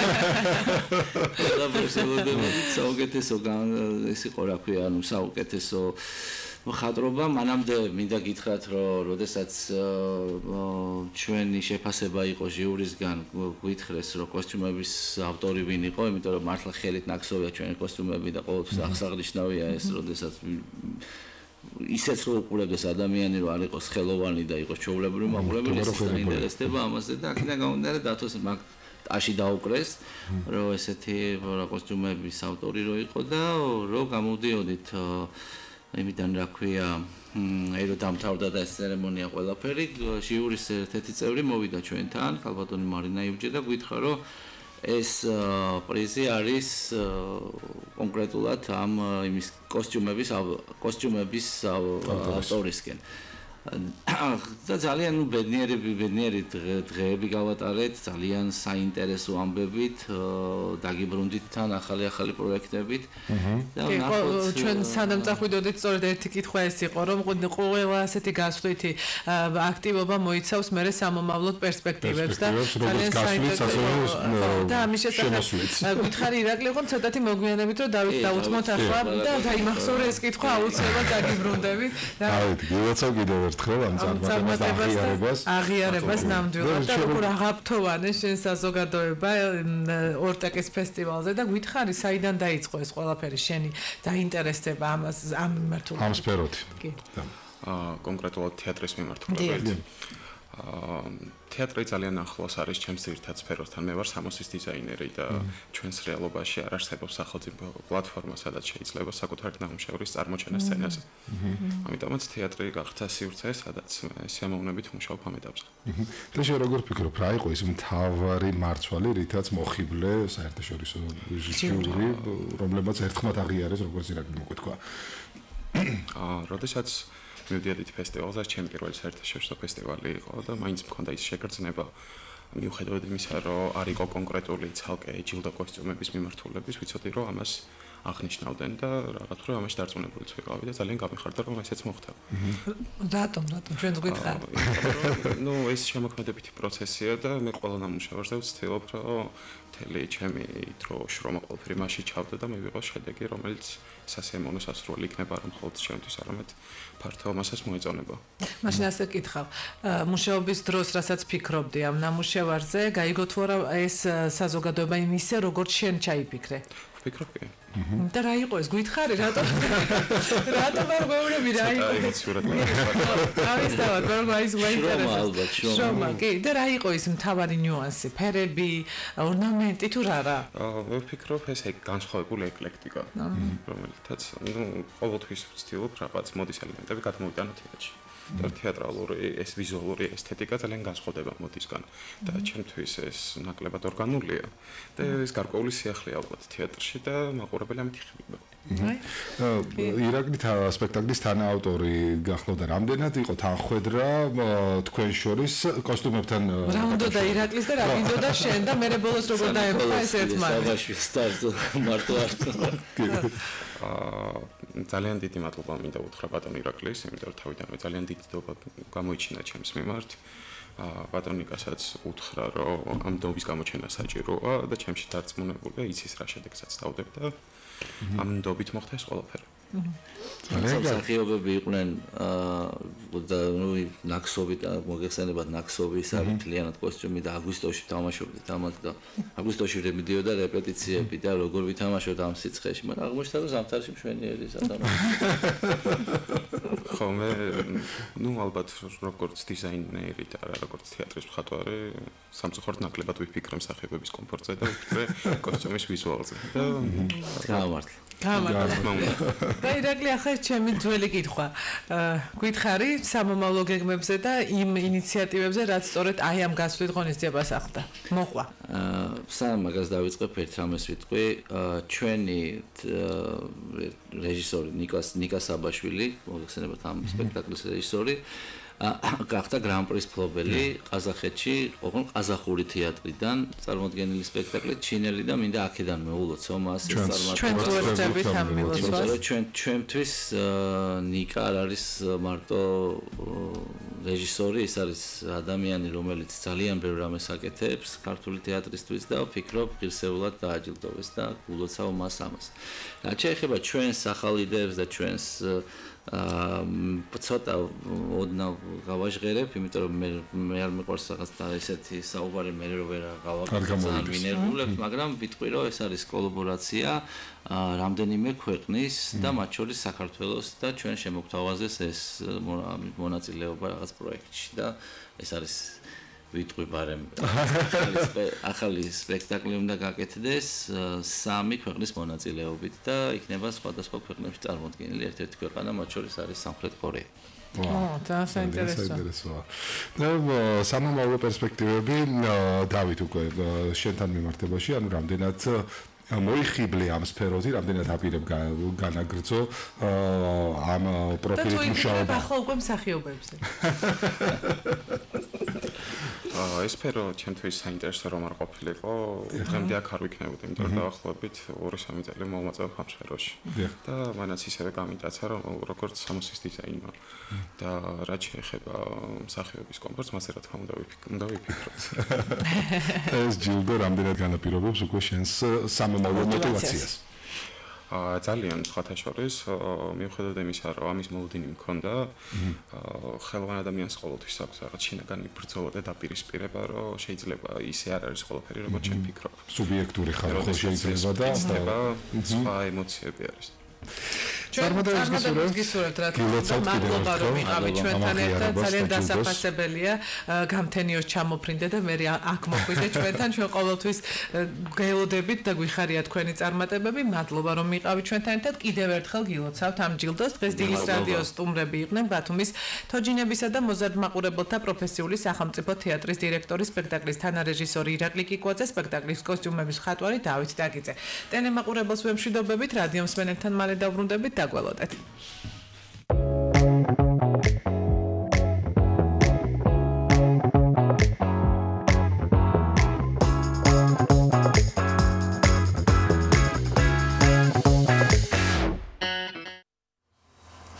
ძალიან დიდი მადლობა.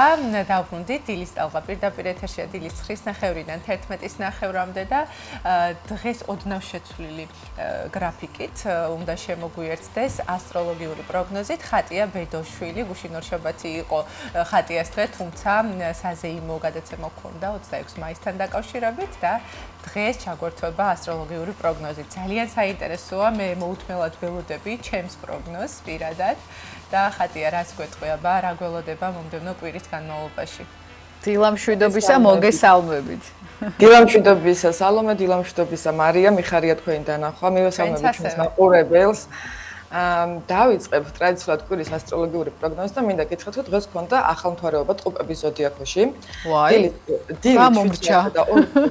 დიახ, ახალმთვარეობა გქონდა, რომელიც იყო საკმაოდ ჰარმონიული და არის საკმაოდ ჰარმონიული კონფიგურაციით ცაზე, რაც იმას ნიშნავს, რომ თითოეული ადამიანი მომავალი კვირის მანძილზე იგრძნობს ენერგიის აღდგენას, ანუ კომუნიკაციის უფრო მეტი ენერგია გვექნება, უფრო მეტი საქმიანი ენერგია დაგროვდება სამყაროში, ასევე ახალი ნაცნობები მოგებები, მეგობრებთან ურთიერთობები, მოკლედ საკმაოდ ჰარმონიული კვირა არის, ჰარმონიული პროგნოზები მაქვს, ასევე კარგი კვირა არის სილამაზის პროცედურებისთვის, ქალბატონებისთვის შევდი. და ასევე 29 მაისს კარგი იქნება თუ ჩამოვწვეთ ჩვენი მომავალი თვის გეგმებს, იმიტომ რომ ენერგია არის საკმაოდ კარგი, ასევე მთვარიდან მე-13 დღე იქნება ახალმთვარეობიდან და ეს ენერგეტიკულად ძალიან გვეხმარება ხოლმე. ხოლო რაც შეეხება ზოდიაქოს ნიშნებს, გადავალ ტრადიციულად ზოდიაქოს ნიშნებს და დავიწყებ ვერძებით. ვერძებისთვის ჰარმონიული კვირა არის, როგორც პარტნიორულ ურთიერთობებში, ასევე ჰარმონიული კვირა არის ფინანსური თვალსაზრისითაც. ვერძებს ურჩევდი, რომ მაქსიმალურად ყურადღება მიაქციონ თავიანთ კონტაქტებს, კომუნიკაციას, იმიტომ რომ ამ შემთხვევაში ამ კვირაში ვერძებისთვის წარმატების გასაღები შესაძლოა იყოს ზუსტად აი ამ კომუნიკაციაში, ადამიანებთან ურთიერთობაში. ამიტომ მაქსიმალურად თუ ესე ვთქვათ, გავლენ სოციუმში და იქნებიან კომუნიკაბელურები. რა თქმა უნდა, ძალიან კარგ უკორეაქციას მიიღებენ აქ სამყაროსგანაც და შეიძლება რომ ძალიან ბევრი პერსპექტივები გამოჩნდეს ვერძების ჰორიზონტზე. ამიტომ ვურჩევდი, რომ მაქსიმალურად, მოკლედ, იზარმაცებენ, ჩაიკეტებიან. სახში პრინციპში ვერძი არც ჩაიკეტება, მაგრამ მაინც შეიძლება რომ იყოს აი რაღაცა წინა პერიოდების ცოტათი ესეთი ძიმე ფონი გამოყოლილი. თუმცა საბოლოო ჯამში ვერძებს ჰარმონიული პერიოდი აქვთ. საერთოდ ახალ ეტაპზე გადავლენ, როგორც თავიანთი ღირებულებათა სისტემა ამ პარტნიორულ ურთიერთობებში, ასევე ზოგადად ადამიანებთან და მეგობრებთან ურთიერთობაში ჰარმონიული კვირა არის, ასევე ახალი პროექტების და ახალი გეგმების წამოსაწყებად. მხოლოდ ვერძების სწორე ყველა ზოდიაქოსთვის კარგი კვირა არის სიახლეებისთვის. გადავიდეთ ყურუებზე. ყურუებთან აი აქაც ფინანსური თვალსაზრისით საკმაოდ ჰარმონიული კვირა იწყება ყურუებისთვის. აქამდე რაც იყო ეს ფინანსური დაძაბულობები, ანუ შესაძლოა ყოფილიყო ყურუებთან ასევე ხარჯები უფრო მეტი ვიდრე შემოსავალი, თუმცა მათთანაც აი ეს სირთულები დამთავრდა და ამ კვირაში ახალი ფინანსური საწყისებისთვის და ახალი ფინანსური შემოსავლებისთვის ეს ვთქვათ სწორება უნდა გააკეთონ ყურუებმა, აუცილებელი არის რომ რაღაცა ნაბიჯები გადადგან, ასევე კარგი პერიოდი არის ახალი, ანუ სიახლეების წამოსაწყებად, ხო ახალი ბიზნესის გასახსნელად, ან ახალი იდეების განსახორციელებლად, რომელიც შეიძლება იყოს როგორც ფინანსური, ასევე პიროვნული თვალსაზრისით, ანუ ყურუების შემთხვევაში ანუ პიროვნულ განვითარებას, რომელიც ემსახურება, ხო? ნუ საბოლოო ჯამში ჰარმონიული კვირა არის ყურუებისთვის, ის თავარი სიმძიმეები გადასული არის, ან წნევების პრობლემაც გადასული არის ყურუებთან. საბოლოო ჯამში შეუძლიათ რომ უკვე თამამად გადადგან ნაბიჯები წინ, რისიც წინა პერიოდებში ეშინოდათ და გადავიდეთ ტყუპებზე. ტყუპები ახლა ფავორიტი ზოდიაქოს ნიშანია. იქიდან გამომდინარე, რომ მზე არის ტყუპების ზოდიაქოში, ასევე ახალმთვარეობა და ყველა ტყუპი ნელ-ნელა თავის დაბადების დღიდან იგრძნობს ენერგიას, ანუ ენერგიის აღდგენას, თუმცა ის ტყუპები, რომლებსაც ჯერ დაბადების დღე არ ქონიათ, შეიძლება მაინც იყვნენ რაღაცნაირად გამოფიტულები, უენერგიოდ, მაგრამ საბოლოო ჯამში ამ კვირაში ტყუპებისთვის აქვე ჰარმონიული პერიოდი არის, როგორც მეგობრებთან ურთიერთობების თვალსაზრისით, ასევე პარტნიორულ ურთიერთობებში ჰარმონიული პერიოდი არის და ასევე ნათესავებთან ურთიერთობებს, აქამდე თუ რაღაცა კონფლიქტური პერიოდები იყო, აი ეს კონფლიქტური პერიოდებიც მოკლედ გადავიდა ტყუპებთან, შეუძლიათ რომ ურთიერთობები მოაგვარონ, როგორც პარტნიორული, ასევე ნათესავებთან ურთიერთობები, ეს არის ძალიან ეს ვთქვათ მნიშვნელოვანი მათ შემთხვევაში და ფინანსურადაც აი აქაც ჰარმონიული პერიოდი არის ტყუპებისთვის, იქიდან გამომდინარე, რომ მიეცემათ რაღაცა ახალი შანსები, რომელი შანსების მაგალითად აქამდე შეიძლება არ ეძლეოდათ, ან უბრალოდ ენერგია არ ყოფნიდათ განსახორციელებლად. ეს არის ტყუპებთან მნიშვნელოვანი, უფრო სწორება გააკეთონ საკუთარ თავთან კომუნიკაციაზე, რომელიც არის ჰარმონიული და ერთმნიშვნელოვნად საკუთარ თავში იპოვიან ყველა პრობლემაზე იმ პასუხს, რომელსაც აქამდე ვერ პოულობდნენ. ეს კვირა ამის ენერგიას და შანსს ნამდვილად გვაძლევს ტყუპებს. გადავიდეთ კირჩხიბებზე. კირჩხიბებისთვის კვირა არის ცოტათი ესე ვთქვათ, აქაც ნათესავებთან ურთიერთობები, ზოგადად კონტაქტები, კონტრაქტები, შეიძლება ძალიან ბევრი საქმე დაუგროვდეთ კირჩხიბებს, ბევრ ადამიანთან შეიძლება რომ მოუწიოთ კომუნიკაცია, ასევე ჩემი რჩევა იქნება რომ მაქსიმალურად ყურადღება მიაქციონ თავიანთ კარიერულ საკითხებს, იმიტომ რომ ეს კვირა კარიერული თვალსაზრისით კირჩხიბებისთვის შეიძლება იყოს საკმაოდ დიდი წარმატების მომტანი. აქედან გამომდინარე, მნიშვნელოვანი არის რომ მაქსიმალურად ანუ ჩვენს ხელი შევუწყოთ ამ პერიოდს და მაქსიმალურად ქმედითი ნაბიჯები გადაუდგათ პასუხისმგებლობის აღების თვალსაზრისით, ფინანსებს რაც შეეხება, ფინანსურად ასევე საუკეთესო კვირა არის კირჩხიბებისთვის, შეუძლიათ რომ საკმაოდ ესე ვთქვათ, კარგი ფინანსური სარგებელი მიიღონ, რა თქმა უნდა, აქაც მნიშვნელოვანი არის უშუალოდ მოქმედება ადამიანის, ხო? ასევე არ გამორიცხავ კვალიფიკაციის ამაღლებას, ან თუ ამაღლებული აქვთ აქამდე, შეიძლება ამ კვირაში მოვიდეს მათთან რაღაც დოზით, ანუ აღიარებაც კირჩხიბებთან, ხო? გადავიდეთ ლომებზე. ლომებისთვის მოკლედ აქაც ჰარმონიული კვირა არის, ანუ ლომებისთვის რაღაც დონეზე დათბება. კარგი პერიოდი არის გადაადგილებებისთვის, შეიძლება მოუწიოთ პატარ-პატარა მოგზაურობები, ნათესავებთან ასევე ურთიერთობა, შესაძლოა არის აი ძველი კონტაქტები გამოჩნდნენ ლომებთან. საბოლოო ჯამში აი ამ პარტნიორულ ურთიერთობებში ეს მთავარი სირთულეები უკვე დასრულებული არის და გადასული არის, თუმცა რა თქმა უნდა მარსი გვაქვს ლომის ზოდიაქოში და ცოტათი აგრესიული ფონი ლომებს შეიძლება რომ გქონდეთ, აი რაღაცა ფეთქებადური მომენტი, ამიტომ ვურჩევთ რომ ემოციები მაქსიმალურად გააკონტროლონ. ემოციების გაკონტროლების შემთხვევაში ისინი მიიღებენ ძალიან კარგ უპიროაქციას სამყაროსგან, როგორც ფინანსური თვალსაზრისით, ასევე პიროვნულ დონეზე, თუმცა ლომების შემთხვევაში აქ არის ამ კვირაში საკმაოდ ისეთი გაუთვალისწინებელი ცოტათი ბევრი ხარჯი, თუმცა საბოლოო ჯამში ეს ხარჯები არ არის, ესე ვთქვათ, სავალალო ან სანერვიულო, იმიტომ რომ შემოსავლის პრობლემაც არ არის ლომებთან, ანუ ფინანსურად ნეგატიური პერიოდი არ არის. აქედან გამომდინარე გირჩევთ, რომ მაქსიმალურად თქვენს, ესე ვთქვათ, შესაძლებლობებს ჩაუკვირდეთ ლომებო, აკონტროლოთ აგრესია და საკუთარ თავზე იმუშაოთ მაქსიმალურად ნამდვილად გაქვთ შანსი, რომ თქვენი ცხოვრება ამ კვირაში რადიკალურად შეცვალოთ. ნუ ფინანსურად მაინც ჰარმონიული პერიოდი არის, მგრძელვადიან პერსპექტივაში უკვე ამ კვირიდან ლომებს ეწყებათ ფინანსურად ჰარმონიული პერიოდი. და გადავიდეთ ქალწულებზე.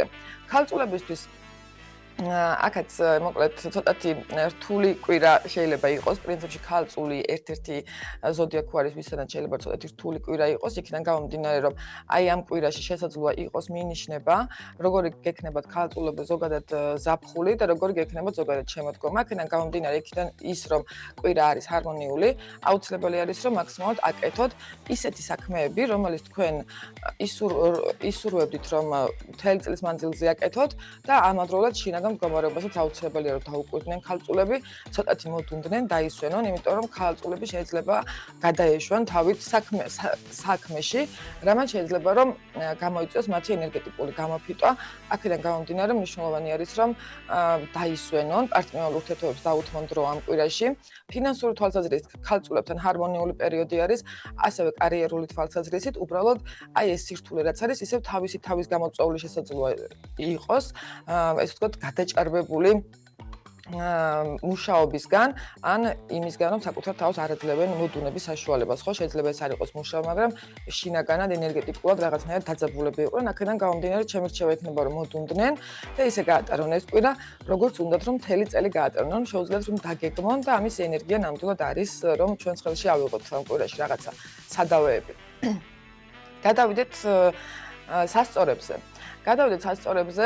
სასწორებისთვის აქაც ჰარმონიული კვირა არის, საკმაოდ ესე ვთქვათ, ჰარმონიულ კონტექსტში შეიძლება სასწორებთან განვითარდეს რაღაცა ესე ვთქვათ, სიტუაციები, როგორც პარტნიორულ ურთიერთობებში, ასევე შვილებთან ურთიერთობებში, მშობლებთან ურთიერთობებში. საბოლოო ჯამში სასწორებთან ყველაზე რთული პერიოდი უკვე გადალახული არის და აქედან გამომდინარე, მნიშვნელოვანია, რომ ყურადღება მიაქციონ ჯანმრთელობას, ყურადღება მიაქციონ ასევე ფინანსებს. ოღონდ იმ კონტექსტში არა რაღაც ნეგატიური პერიოდი აქვს სასწორებს ამ კვირაში, არა. პირიქით შანსი აქვს, რომ თუნდაც თავიანთი ჯანმრთელობის პრობლემები გადაჭრან, თავიანთი ფინანსური პრობლემები გადაჭრან, ასევე მენტალური პრობლემები, რომელიც შეიძლება ყოფილიყო რაღაცა ფსიქოლოგიურად, ესე ვთქვათ, შინაგანი არეულობა, შინაგანი ქაოსი. აქედან გამომდინარე, სასწორებს ურჩევთ, რომ მაქსიმალურად თავიანთ ფსიქოლოგიურ მდგომარეობას მიაქციონ ყურადღება, ხოლო ფინანსურად ჰარმონიული პერიოდია სასწორებთან, უფრო აი ეს რაღაცა ეგზისტენციალური კრიზისის პერიოდი არის, როცა ადამიანი რაღაცაში ვერ ერკვევა, ხო, თავის თავში. ამიტომ კარგი იქნება თუ კომუნიკაციით გადაჭრით ამ პრობლემას მეგობრებთან, ახლობლებთან კომუნიკაციით, ანუ და კარგი იქნება რომ არ ჩაიკეტონ სასწორები საკუთარ თავში. ეს არის ძალიან მნიშვნელოვანი. სხვა მხრივ ჰარმონიული კვირა არის, ანუ კარიერულად, ფინანსურად, ანუ გარე პრობლემები არ არის სასწორებთან, უფრო შიდა პრობლემებია და ამაზე თუ გაკეთებენ სწორებას, მე უკვე ის გარე პრობლემების თავისით მოგვარდება. გადავიდეთ მორიელებზე. მორიელებთან აი აქაც საკმაოდ ესეთი მნიშვნელოვანი პერიოდი არის, ანუ სამსახურეობრივი თვალსაზრისით აუცილებელი არის, რომ მორიელებმა ყურადღება მიაქციონ თავიანთ, ესე ვთქვათ, აი იმ პასუხისმგებლობებს, რომლებიც სამსახურეობრივად ეკისრებათ. ასევე მნიშვნელოვანი არის, რომ ყურადღება მიაქციონ ნათესავებთან ურთიერთობებს, მორიელებმა, შვილებთან, მშობლებთან ურთიერთობებს, ზოგადად სიცხით ნათესავები ვინც არის. აქედან გამომდინარე მორიელებთანაც მიდის, რა თქმა უნდა, რაღაცა ესე ვთქვათ, გარდატეხები, ასევე არის აგრესიული ფონი, კარიერული თვალსაზრისით და ჩემი რჩევა იქნება, რომ ნუ შევლენ კონფლიქტში ამ კვირაში უფროსებთან ან თანამშრომლებთან. ეს მოკლედ შეიძლება მე ამან გამოიწვიოს გრძელვადიან პერსპექტივაში თქვენი კარიერული რაღაცა ესე ვთქვათ, აშენებულის ნგრევა და მე ისე თავიდან მოგიწიოთ რაღაცა შენება. ამიტომ ამ კვირაში მორიელებს ურჩევდი, რომ მაქსიმალურად ყურადღება მიაქციონ უფრო მოსმენას, ანუ უფრო მსმენელის პოზიციაში იყვნენ, ვიდრე მასწავლებლის, ხოლო ფინანსებს რაც შეეხებათ, ფინანსურად აი ეს დაძაბულობები არის, ან გაუთვალისწინებელი ხარჯები შესაძლოა გქონდეთ მორიელებს, მაგრამ მათი გადაჭრის გზა, რა თქმა უნდა, არის იქ, რომ პასუხისმგებლობები თვითონ აიღონ საკუთარ თავზე და სხვა ადამიანები არ დაადანაშაულონ.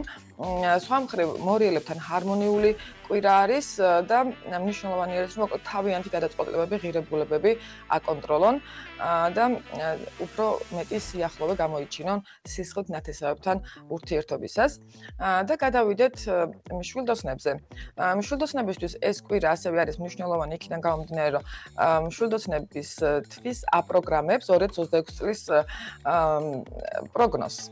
ეს კვირა. აქედან გამომდინარე, ამ კვირაში ძალიან მნიშვნელოვანია, რომ ისეთი გადაწყვეტილებები მიიღოთ, ისე მოიქცეთ, ისე იკონტაქტოთ გარშემო ჩვენი ცხოვრების ყველა ასპექტში, როგორც გინდათ, რომ 2026 წელი გქონდეთ. აქედან გამომდინარე, პარტნიორულ ურთიერთობებში ცოტათი ქაოსური პერიოდი არის მშვილდოსნებთან. შეიძლება იყოს ეს ვთქვათ, რაღაცა ტურბულენტურობა, როცა ადამიანი ვერ იგებს თვითონ რა უნდა. აქედან გამომდინარე, ესეც მშვილდოსნებისთვის ზოგადად დამახასიათებელი არის, ხშირად ისვლიან აზრს, მაგრამ პარტნიორულ ურთიერთობებში მოუწევთ, რომ რაღაცა კონკრეტული ღირებულება აირჩიონ. საბოლოო ჯამში ამ თვალსაზრისით არ აქვს ცუდი პერიოდი, ასევე არ გამოურიცხავ, რომ ამ კვირაში მშვილდოსნებმა რაღაცა ახალი შესწავლა დაიწყონ, შეიძლება იყოს ახალი პროფესია ან არსებული კვალიფიკაციის ამაღლება და საუკეთესო იქნება ენერგეტიკული თვალსაზრისით მშვილდოსნებისთვის, თუ ამ კვირაში სწორებას უფრო გააკეთებენ თავიანთ ინტელექტუალურ, პროფესიონალურ განვითარებაზე. ამისი ყველანაირი შანსი მიეცემათ და ის ცოდნები, რომელიც მათ გრძელვადიან პერსპექტივაში დაჭირდებათ, თუნდაც პროფესიული თვალსაზრისით, ნამდვილად აქვს შანსი, რომ ეს ვთქვათ, მიიღონ ამ კვირაში, თუმცა ამ კვირაში შეიძლება არ იცოდნენ, რომ ეს იცოდნები, ამიტომ აქაც სწორება უნდა გააკეთონ აუცილებლად ამაზე.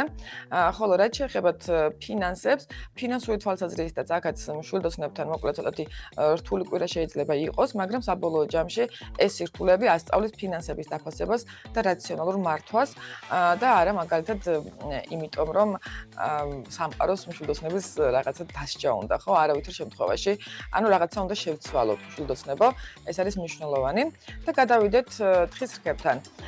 თხის რქებისთვის აქაც მოკლედ პარტნიორულ ურთიერთობებში არის ცოტათი რაღაცა ეს ვთქვათ დაძაბულობები, ასევე სამსახურეობრივი თვალსაზრისითაც არის ახალი გამოწვევები. ეს ახალი გამოწვევები ამ კვირაში შეიძლება იყოს დაწინაურება, შეიძლება იყოს უფრო რაღაცა ხელფასის მომატება, ამავდროულად არ გამოურიცხავ, რომ აქაც მოხდეს რაღაცა კვალიფიკაციის ამაღლება, თუ აქამდე დაუფასებლად გრძნობთ თხის რქებო თავს, ეხლა გააქვთ ნამდვილად შანსი, რომ დაფასებულად იგრძნოთ თავი და ასევე რაღაცა ახლის შესწავლაც შეიძლება მოუწიოთ თხის რქებს, რომლებიც არ უნდა გააპროტესტონ და პირიქით, რაც უფრო მეტ რაღაცას შეისწავლეთ ამ პერიოდში, მით უკეთესი იქნება ეს თქვენთვის სამომავლო თავისთავად, მიუხედავად იმისა, რომ შეიძლება ეხლა ამ რაღაცა კონკრეტული ინფორმაციის მიღების საჭიროებას ვერ ხედავდეთ, ეს აუცილებლად წინ დაგხვდებათ და საკმაოდ კარგ რეაქციას გამოიწვევს მოკლედ თქვენს ცხოვრებაში.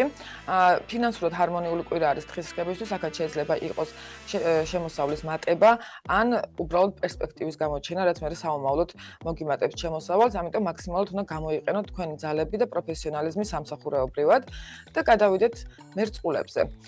გადავიდეთ მერწყულებზე. მერწყულებიც აქაც ბევრად უფრო ჰარმონიული კვირა არის, ვიდრე მაგალითად წინა კვირები იყო. აქაც პარტნიორული ურთიერთობები, შვილებთან ურთიერთობები, ასევე მშობლებთან ურთიერთობები რაღაც ახალ ეტაპზე გადადის. შესაძლოა მერწყულებმა იგრძნონ მხარდაჭერა, როგორც თავისი სისხლით ნათესავებისგან, ასევე ოჯახის წევრებისგან და საყვარელი ადამიანისგან.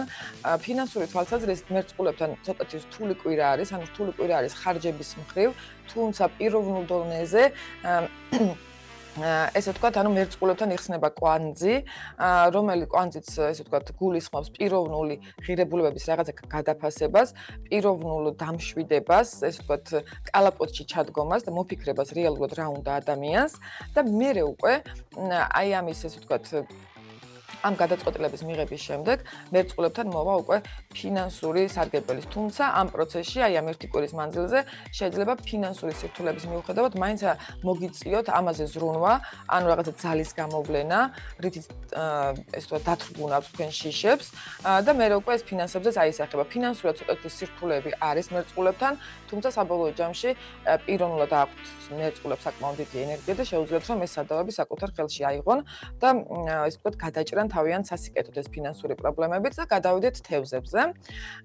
თევზებისთვის ესე ვთქვათ, ცოტათი აქაც დაძაბულობა არის, უფრო ოჯახურ ურთიერთობებში, პარტნიორულ ურთიერთობებში შეიძლება ბევრი პასუხისმგებლობა დააწვათ და ოჯახურად აი ეს რაღაცა მოკლედ ქაოსური, ცოტათი კონფლიქტური პერიოდიც არის.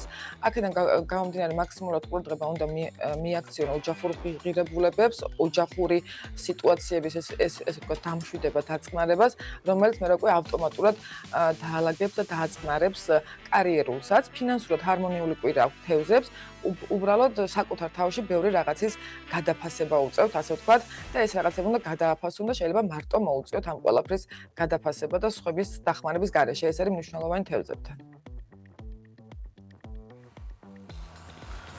ძალიან დიდი მადლობა ხატია ამ მწურავი ინფორმაციისთვის. ყოველთვის გულდასმით გისმენ და თითოეულ ზოდიაქოს ნიშანს მართლაც საინტერესოდ ჩაუღრმავდები ხოლმე და ისეთ დეტალებს იტყვი, რომელიც აუცილებლად უნდა გამოვიყენოთ. უღრმესი მადლობა ჩვენს ქვეყანაში 10 საათი შესრულდა.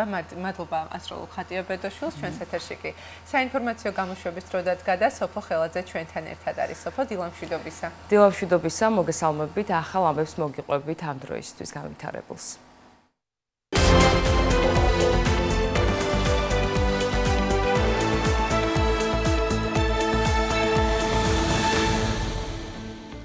დაკავებულია გიორგი ბაჩიაშვილი. სახელმწიფო უსაფრთხოების სამსახურის ინფორმაციით ანონიმური შეტყობინებით გახდა ცნობილი, რომ წითელი ხიდისა და სადახლოს შორის არსებული ეგრეთ წოდებული მწვანე საზღვრის მონაკვეთის მიმდებარედ გადაადგილდებოდა წითელი ცირკულარი ძებნილი და მსჯავრდებული საქართველოსა და რუსეთის ფედერაციის ორმაგი მოქალაქე გიორგი ბაჩიაშვილი. უწყების ინფორმაციითვე იგი დააკავეს გატარებული საგამოძიებო და ოპერატიული სამძებრო ღონისძიებების შედეგად. სასამართლო ბაჩიაშვილი ბრალდებულად ცნო როგორც დიდი ოდენობით ახის მითვისებაში, ასევე უკანონო შემოსავლის ლეგალიზაციაში, ანუ ფულის გათეთრებაში. ასევე მიმავლის შემდეგ მას საზღვრის უკანონო კვეთასაც ედავებიან.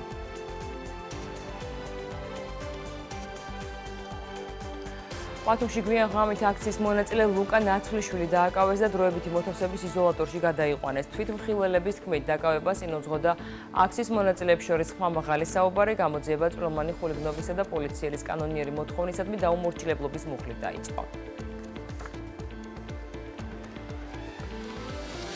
ყოველდღიურ საპროტესტო აქციაზე ბათუმში მოქალაქეები და პოლიტიკოსები საქართველოსა და ევროკავშირის დროშებით, ასევე ტრანსპარანტებით უცვლელ მოთხოვნებს აყენებდნენ.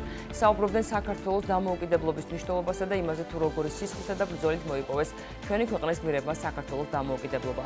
აქციის მონაწილეებმა მოგვიანებით ქალაქის ქუჩებში საპროტესტო მსვლელობაც მოაწყვეს. საქართველოს დამოუკიდებლობა ეს არ არის კერძოდ ვიღაცის საკუთრება, ეს არის ქართველი ხალხის საკუთრება, რა თქმა უნდა.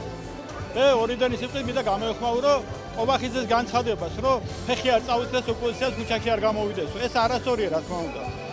თავისუფლება და დამოუკიდებლობა ეს ხალხის საკუთრება არის და არა რომელიმე პარტიის თუნდაც. მნიშვნელობა რა აქვს, თავრობა იქნება, ოპოზიცია იქნება.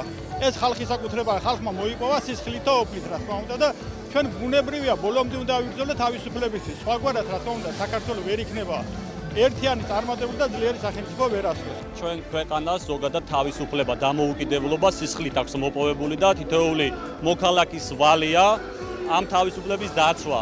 ამიტომ ჩვენი ეროვნულობის ერის განსაზღვრელი თარიღია ეს, ასე ვიტყოდი მე და ეს უნდა დავიცვათ და რაღაცა საზოგადოების რაღაც ნაწილის კონკრეტული ამ შემთხვევაში ეგრეთ წოდებული ხელისუფლების აკვიატებას არ უნდა გადავაყოლოთ სისხლით მოპოვებული ქართველი ერის თავისუფლება.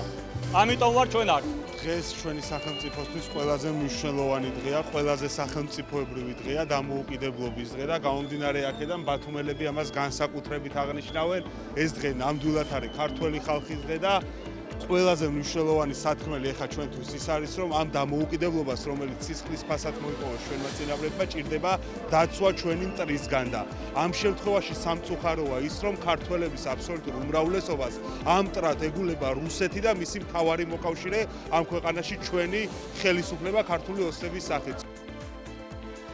საქართველოს დამოუკიდებლობის დღეს შემაჯამებელ საპროტესტო დემონსტრაციაზე საზოგადოებას სიტყვით მიმართა სალომე ზურაბიშვილმა. ისაუბრა ხანგრძლივ პროტესტზე, ჩამოთვალა ქართული ოცნების წინააღმდეგ ბრძოლის წარმატებისათვის აუცილებელი ასპექტები და ქართულ ჯარსა და პოლიციას მიმართა. ისაუბრა პოლიტიკური ალტერნატივის შექმნაზე. სალომე ზურაბიშვილის თქმით, ქართული ოცნება ცდილობს საზოგადოებასა და პარტიებს შორის დაპირისპირება და დაყოფა შემოიტანოს. რუსთაველის გამზერზე აქციაზე სიტყვით შეკრებილებს მიმართა თბილისში მყოფმა ევროპარლამენტარმა რასა იანუკოვიჩმა. მისი თქმით, ქართველები გმირები არიან და ქართველი ხალხის ბრძოლა ევროპისთვის ბრძოლა კოლონიური რუსული იმპერიის წინააღმდეგ. დამოუკიდებლობის დღეს რუსთაველის გამზერზე პარლამენტის წინ აქციით შეხვდა ოპოზიცია, მესამე სექტორი და პროტესტის სხვა მონაწილეები. მანამდე კი მთელი დღის განმავლობაში მოეწყო აქციამ მსვლელობები სხვადასხვა ლოკაციებიდან, ასევე პერფორმანსები. ჩვენ იმიტომ ვართ გამარჯვებულები, რომ უკვე 2 წელია, რაც დგას საქართველოს ქუჩაში და იდგა ყოველჯერ, როცა მისი დამოუკიდებლობა, მისი თავისუფლება, მისი მომავალი იყო კითხვის ქვეშ. იდგა 2008 წელს, როცა შემოვიდა რუსეთი. დგას დღეს უკვე 7 თვეა არჩევნების შემდგომ და 6 თვე იმის მერე, რაც არალეგიტიმურმა მთავრობამ გადაწყვიტა, რომ შეეწყვიტა ჩვენი გზა ევროპისკენ. განსაკუთრებით დიდი ოდენობით ოქროს კონტრაბანდის ფაქტი გამოავლინა საგამოძიებო სამსახურმა დაკავებული ერთი ადამიანი.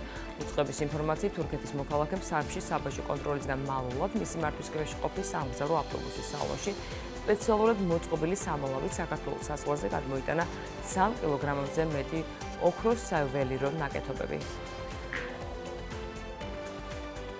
ჩატარებული გამოძიებით დადგინდა, რომ თურქეთის რესპუბლიკის მოქალაქემ საბაჟო გამშვები პუნქტის სარფის გავლით საბაჟო კონტროლისგან მალულად, კერძოდ მისი მართვის ქვეშ მყოფი სამგზავრო ავტობუსის სალონში სპეციალურად მოწყობილი სამალავით საქართველოს საბაჟო საზღვარზე გადმოიტანა 556.129 ლარის საბაჟო ღირებულების 3197.18 გრამი ოქროს საიუველირო ნაკეთობები.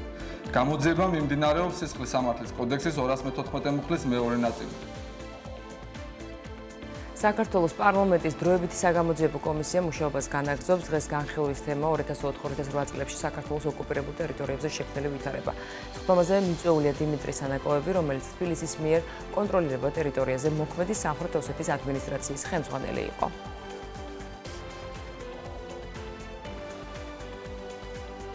პარლამენტის სესიაზე დღეს სახელმწიფო უწყებებში დაგეგმილ ცვლილებებს კენს უყრიან. ინიციატივის მიხედვით სპეციალური საგამოძიებო სამსახური უქმდება.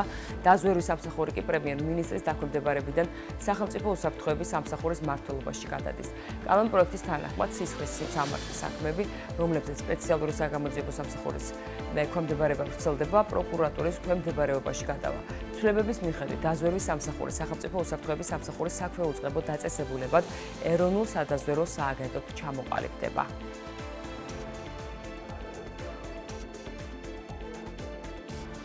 უკრაინის საგანგებო სიტუაციების სამსახურის განცხადებით, უკრაინის სუმის ოლქში რუსული ძალების საარტილერიო ცეცხლის შედეგად 1 ადამიანი დაიღუპა და 2 დაშავდა. უწყება ვიდეო მასალასაც აქვეყნებს შემთხვევის ადგილიდან, რომელზეც თავდასხმის სალიკვიდაციო სამუშაოებია ასახული. რუსეთმა სუმის ოლქზე თავდასხმისას გამოიყენა კასეტური ბომბები, აღნიშნავს უკრაინული მხარე. რუსეთის საზღვართან მდებარე უკრაინის სუმის ოლქის გუბერნატორმა განაცხადა, რომ რუსულმა ძალებმა უკრაინის ტერიტორიაზე ბუფერული ზონის შექმნის მცდელობის ფარგლებში 4 სოფელი დაიკავეს. ვოლოდიმერ ზელენსკი აცხადებს, რომ რუსეთის ყოველი მეორე თავდასხმა უფრო თავხედურია.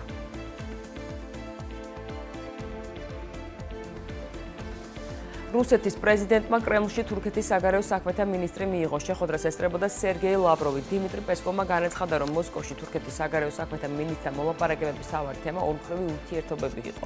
თუმცა ასევე განიხილებოდა უკრაინის საკითხიც. მანამდე რუსეთის პრეზიდენტმა ქვეყანაში ისეთი უცხოური სერვის პროვაიდერები, როგორიცაა Microsoft და Zoom, რუსეთის ინტერესების საწინააღმდეგო ქმედებებში დაადანაშაულა და მათი აკრძალვა მოითხოვა. პუტინის თქმით, რუსეთისთვის მნიშვნელოვანია შიდა პროგრამული უზრუნველყოფის შემუშავება.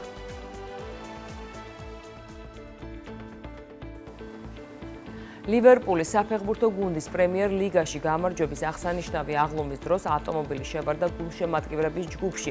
ინციდენტის შედეგად 27 ადამიანი საავადმყოფოში გადაიყვანეს, რომელთაგან 2 მდგომარეობა მძიმეა. პოლიციამ მოხდას ტერორიზმს არ უკავშირებს. დაკავებული ავტომობილის მძღოლი 53 წლის ბრიტანელი მამაკაცი. სასწრაფო დახმარების წარმომადგენლების თქმით, საავადმყოფოში გადაყვანილი 27 ადამიანიდან 4 ბავშვია. ერთი ბავშვი და ერთი ძრასული მძიმე მდგომარეობაშია.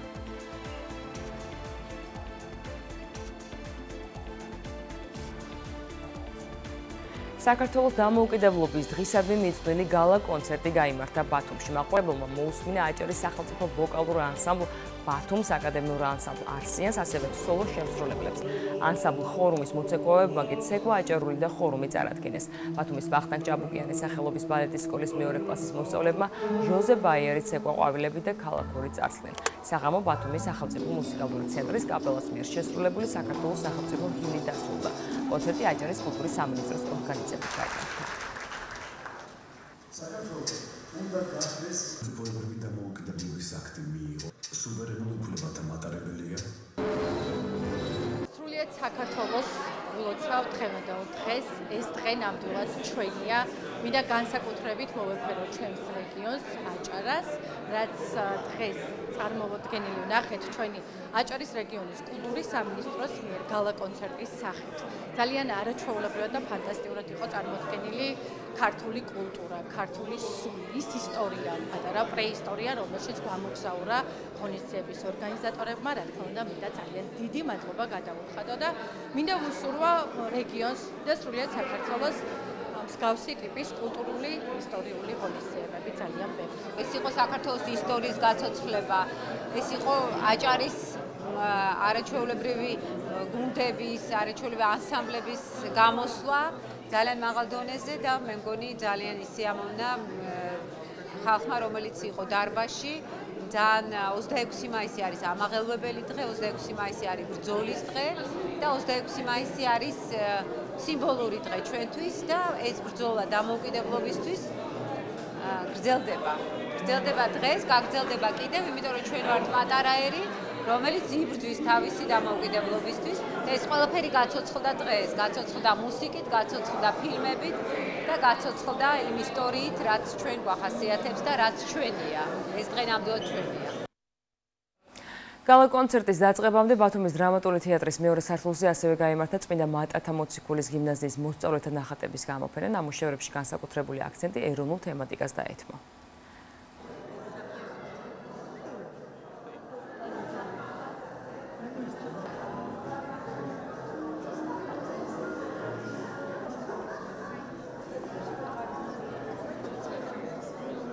ჩვენ წარმოვადგინეთ წმინდა მათათა მოციქულის სახელობის გიმნაზიამ ჩვენი მოსწავლეების ნამუშევრები. ესენი არის სხვადასხვა მიმართულებით, არის გობელენი, თექა, ბატიკა, ფერწერული ტილოები. ამ თითოეულ ნამუშევარში ბევრი შრომა ჩავდეთ და ამ შრომის დროს ჩვენ თავ ხალისობდით ან სერიოზულად უდგებოდით საქმეს, მაგრამ საბოლოოდ კარგი შედეგი დავდეთ.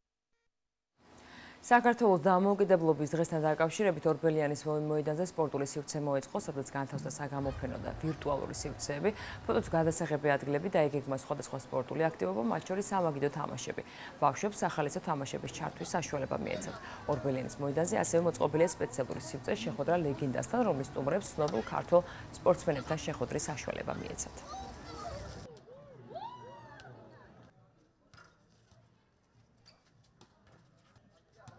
სპორტი წარმოდგენილია ორბელიანის ქუჩაზე და სასიხარულოა, რომ ბევრი ახალგაზრდა თაობაა დაინტერესებული, სრულიად სავსეა ორბელიანი თითოეული სპორტული სივრცე, რაც ძალიან სასიხარულოა. სპორტია სფერო, რომელიც გვაერთიანებს, გვაძლიერებს. ეს არის დღე, როცა აღნიშნავთ ერთობის, სიმტკიცის და საერთო ღირებულებების მნიშვნელობის დღე არის ჩვენთვის და ძალიან მნიშვნელოვანია ყველა სპორტსმენისთვის. მიუხედავად იმისა, რომ პედესტალზე ჩვენი ქვეყანა ბევრჯერ გვისახელებია, მაინც ყველაზე დიდი გამარჯვება ნებისმიერი სპორტსმენისთვის, ქართველი სპორტსმენისთვის არის დღევანდელი დღე, ჩვენი დამოუკიდებლობის დღე. ასეთი იყო ახალი ამბები 10 საათისთვის. მთავარი პირდაპირ ეთერში ზუსტად 12 საათზე დაბრუნდება, მანამდე კი ისევ დილის ტალღას ვუთმობთ ეთერს.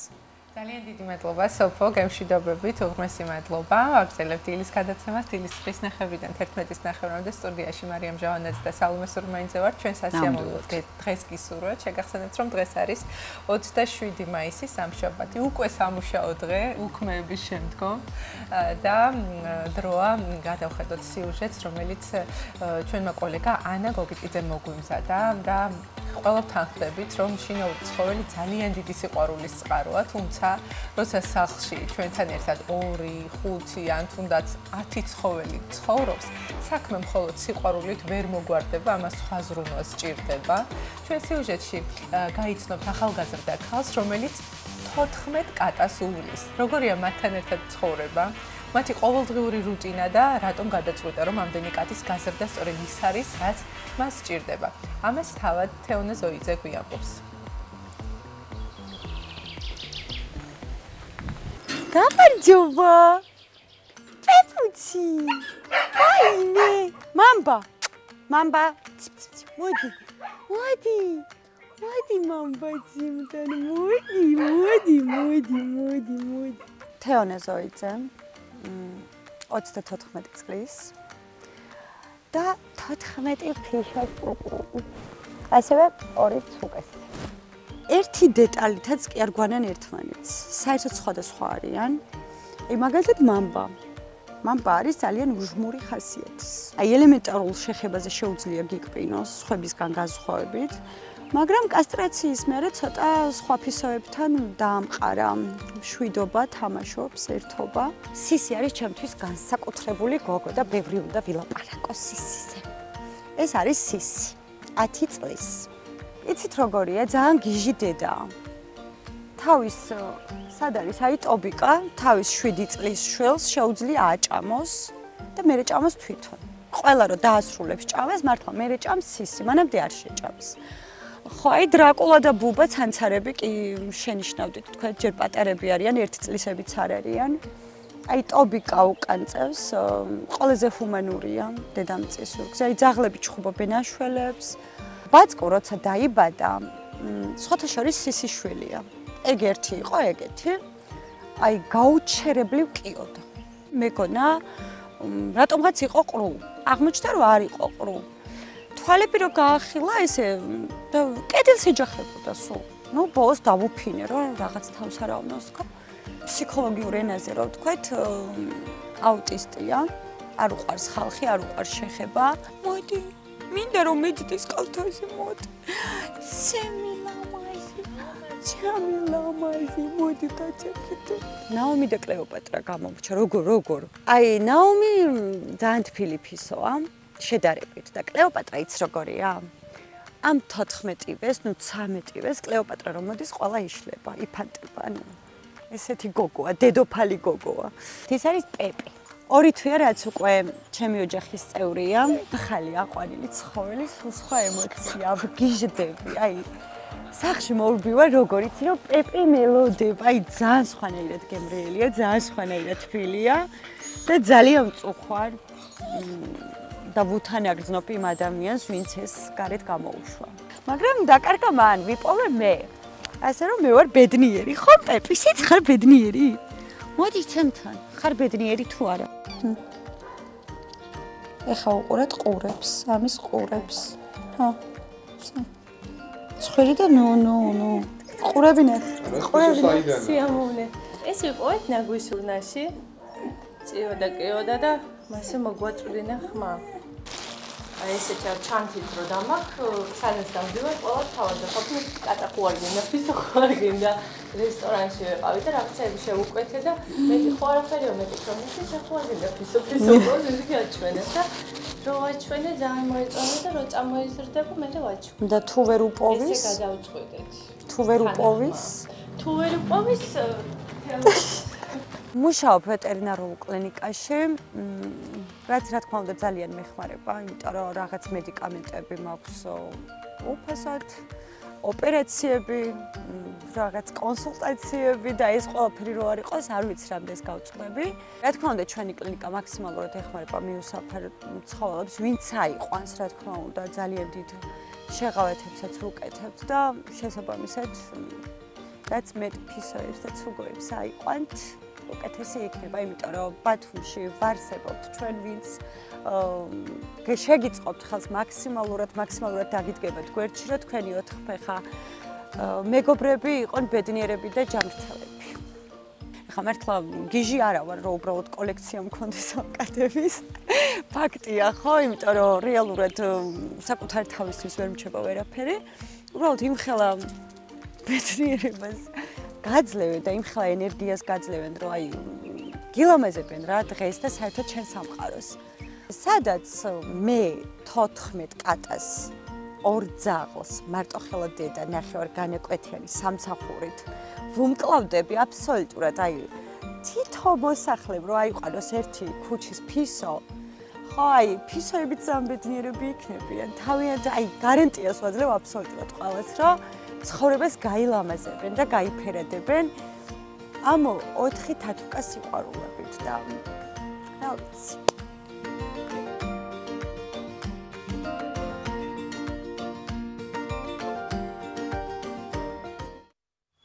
ძალიან გადამდები ალბათ ეს სიკეთე და ის სრუნო, რომელსაც ცხოველების მიმართ ადამიანი ჩადის, არ ვიცი, რაღაცას უფრო გმატებს, უფრო კეთილი, უფრო მზრუნველი, უფრო ადამიანური ხდები, როცა სხვას ეხმარები, ადამიანებზე დახმარება გავიგეთ სიკეთეა, თუმცა როცა ცხოველს ხანდახან ჯობია ცხოველს დაეხმარო, ვიდრე ადამიანს, ამის თქმა გინდოდა, ხო?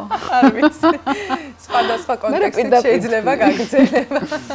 მართლაც საოცარი გოგონა იყო, ასეთი სიყვარული ცხოველებისადმი ძალიან იშვიათია და მე მშურს ყველა იმ ადამიანის, რომელსაც ასე შეუძლია გამოხატოს და არა მარტო გამოხატოს და თქვას, რომ მე მიყვარს ცხოველები, არამედ ეს ყველაფერი რაღაცნაირად ესე ქმედებაში მოიყვანოს. წარმატებები ამ ქალბატონს და მის ულამაზეს კატუნიებს, ახლა კი ჩვენ ვაგრძელებთ, დილიდან ვაანონსებთ ამ ამბავს და ერთი სული მაქვს, როდის გავიცნობთ ამ ქალბატონს. ახლა შემოგვიერთდება ქალბატონი, რომელმაც ევერესტი არა მხოლოდ დაალაშქრა, ის გადააქცია სიმაღლეთ, რომელიც ყველასთვის შეიძლება შთაგონებად იქცეს. ალინა გამსახურდია პირველი ქართველი ქალია, ვინც ევერესტის მწვერვალს მიაღწია. 2025 წლის 18 მაისს ნეპალის დროით 9 საათსა და 10 წუთზე ვიდექი პლანეტის უმაღლეს წერტილზე, ევერესტზე და მთელი პლანეტა გაიხსნა ჩემთვის. ეს იყო ჩემი ყველაზე დიდი ოცნება, რომლის გზაზე მე გავხდი პირველი ქართველი ქალი ისტორიაში, ვინც ევერესტზე ავიდა. ჯერ ვერ ვაცნობიერებ, ვერ ხვდები, ვერ ვახერხებ ამას, თითქოს პარალელურ რეალობაში ვარ ჯერჯერობით, წერს ალინა გამსახურდია სოციალურ ქსელში და ბუნებრივია ის ახლა ჩვენ ჩაგვერთვება პირდაპირ ეთერში და მოვახერხებთ მასთან კომუნიკაციას, გაცნობას, საინტერესოა რა შთაბეჭდილებებით ჩამოვიდა და მოახერხა თუ არა ამ მისი ოცნების შესრულების შემდეგ ამ ინფორმაციის გადახარშვა. დილამშვიდობისა, მოგესალმებით ქალბატონო ალინა. არაჩვეულებრივი პოსტი იყო, რომელიც ძალიან ბევრჯერ წავეკითხე, ძალიან შთამბეჭდავი და ზუსტად იმ დროს გაკეთებული, როდესაც თქვენ მიაღწიეთ ევერესტს. საინტერესოა, როდის გაჩნდა პირველად სურვილი, რომ ევერესტზე ასულიყავით და რატომ სწორედ ეს მწვერვალი? დაახლოებით 19 თვის წინ ნეპალში ვიყავი და პირველად ჩემ ცხოვრებაში ჰიმალაების მთები დავინახე. და ვიფიქრე, რომ აღარ მინდოდა მხოლოდ შორიდან ყურება და მინდოდა წყალზე დგომა. და ამ მომენტში განიცდა ოცნება, რომ ავსულიყავ ევერესტზე და დავიწყე ინტენსიური ვარჯიში ამისთვის. აი როგორი იყო მომზადების პროცესი, ქალბატონო ალინა, საინტერესოა, იმიტომ რომ ფიზიკური გამოწვევაც არის, როდესაც უნდა ახვიდე ამ ხელა მწვერვალზე, პლანეტის ყველაზე უმაღლეს მწვერვალზე და შინაგანი გამარჯვებაც. აი როგორი იყო თქვენი მომზადების პერიოდი, რამდენი ხანი დაგჭირდათ? მე მგონი ერთი წელი დამჭირდა და პირველ რიგში ეს არის შინაგანი გამარჯვება. მორალურად ეს ფიზიკურზე რთულია, მაგრამ ვარჯიშობდი ძალიან მაგრად ყოველდღე. ყოველ დღე ვარჯიშობდით, ხო? ძალიან დიდი ძალისხმევა სჭირდება და თქვენ ახსენეთ, რომ ემზადებოდით ერთი წლის განმავლობაში.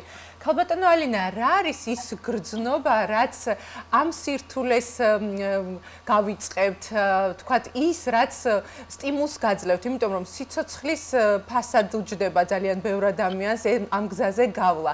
არის ადრენალინი თუ აი რა გაძლევთ იმ ძალას?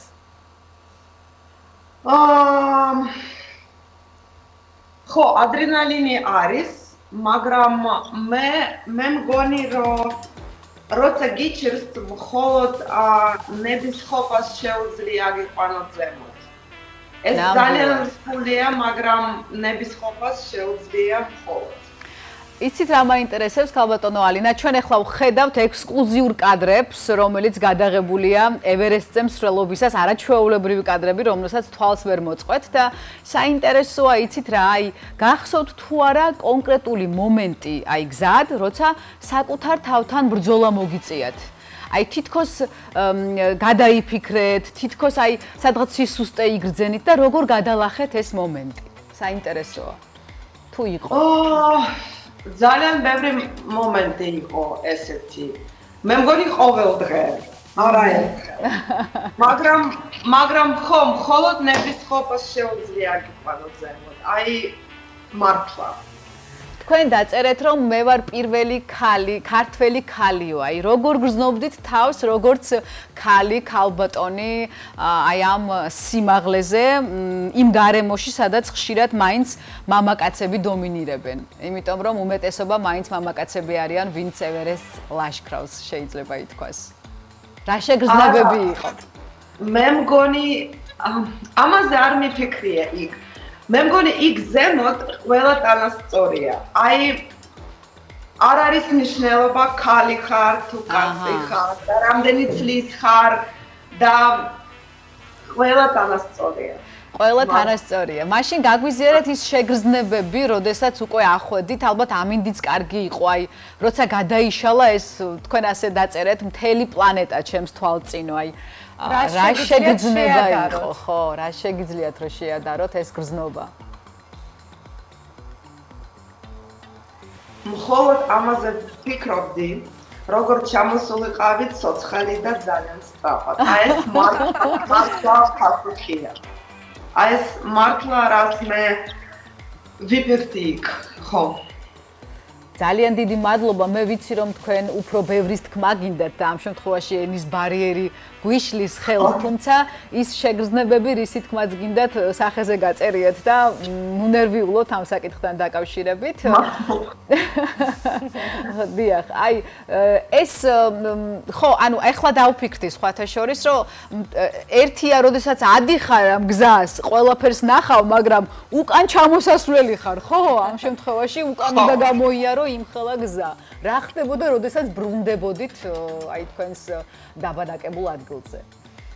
ხო, ეს მთავარია, უკან რო უნდა ჩამოხვიდეთ. კი, ჩამოხვიდე, ხო. და ხო, მე ფიქრობდი, რომ ცოცხალი მინდა ვიყო და საქართველოში მინდა სახში წავიდე და აი ეს მართლა ეს არის ძალიან რთული გზა.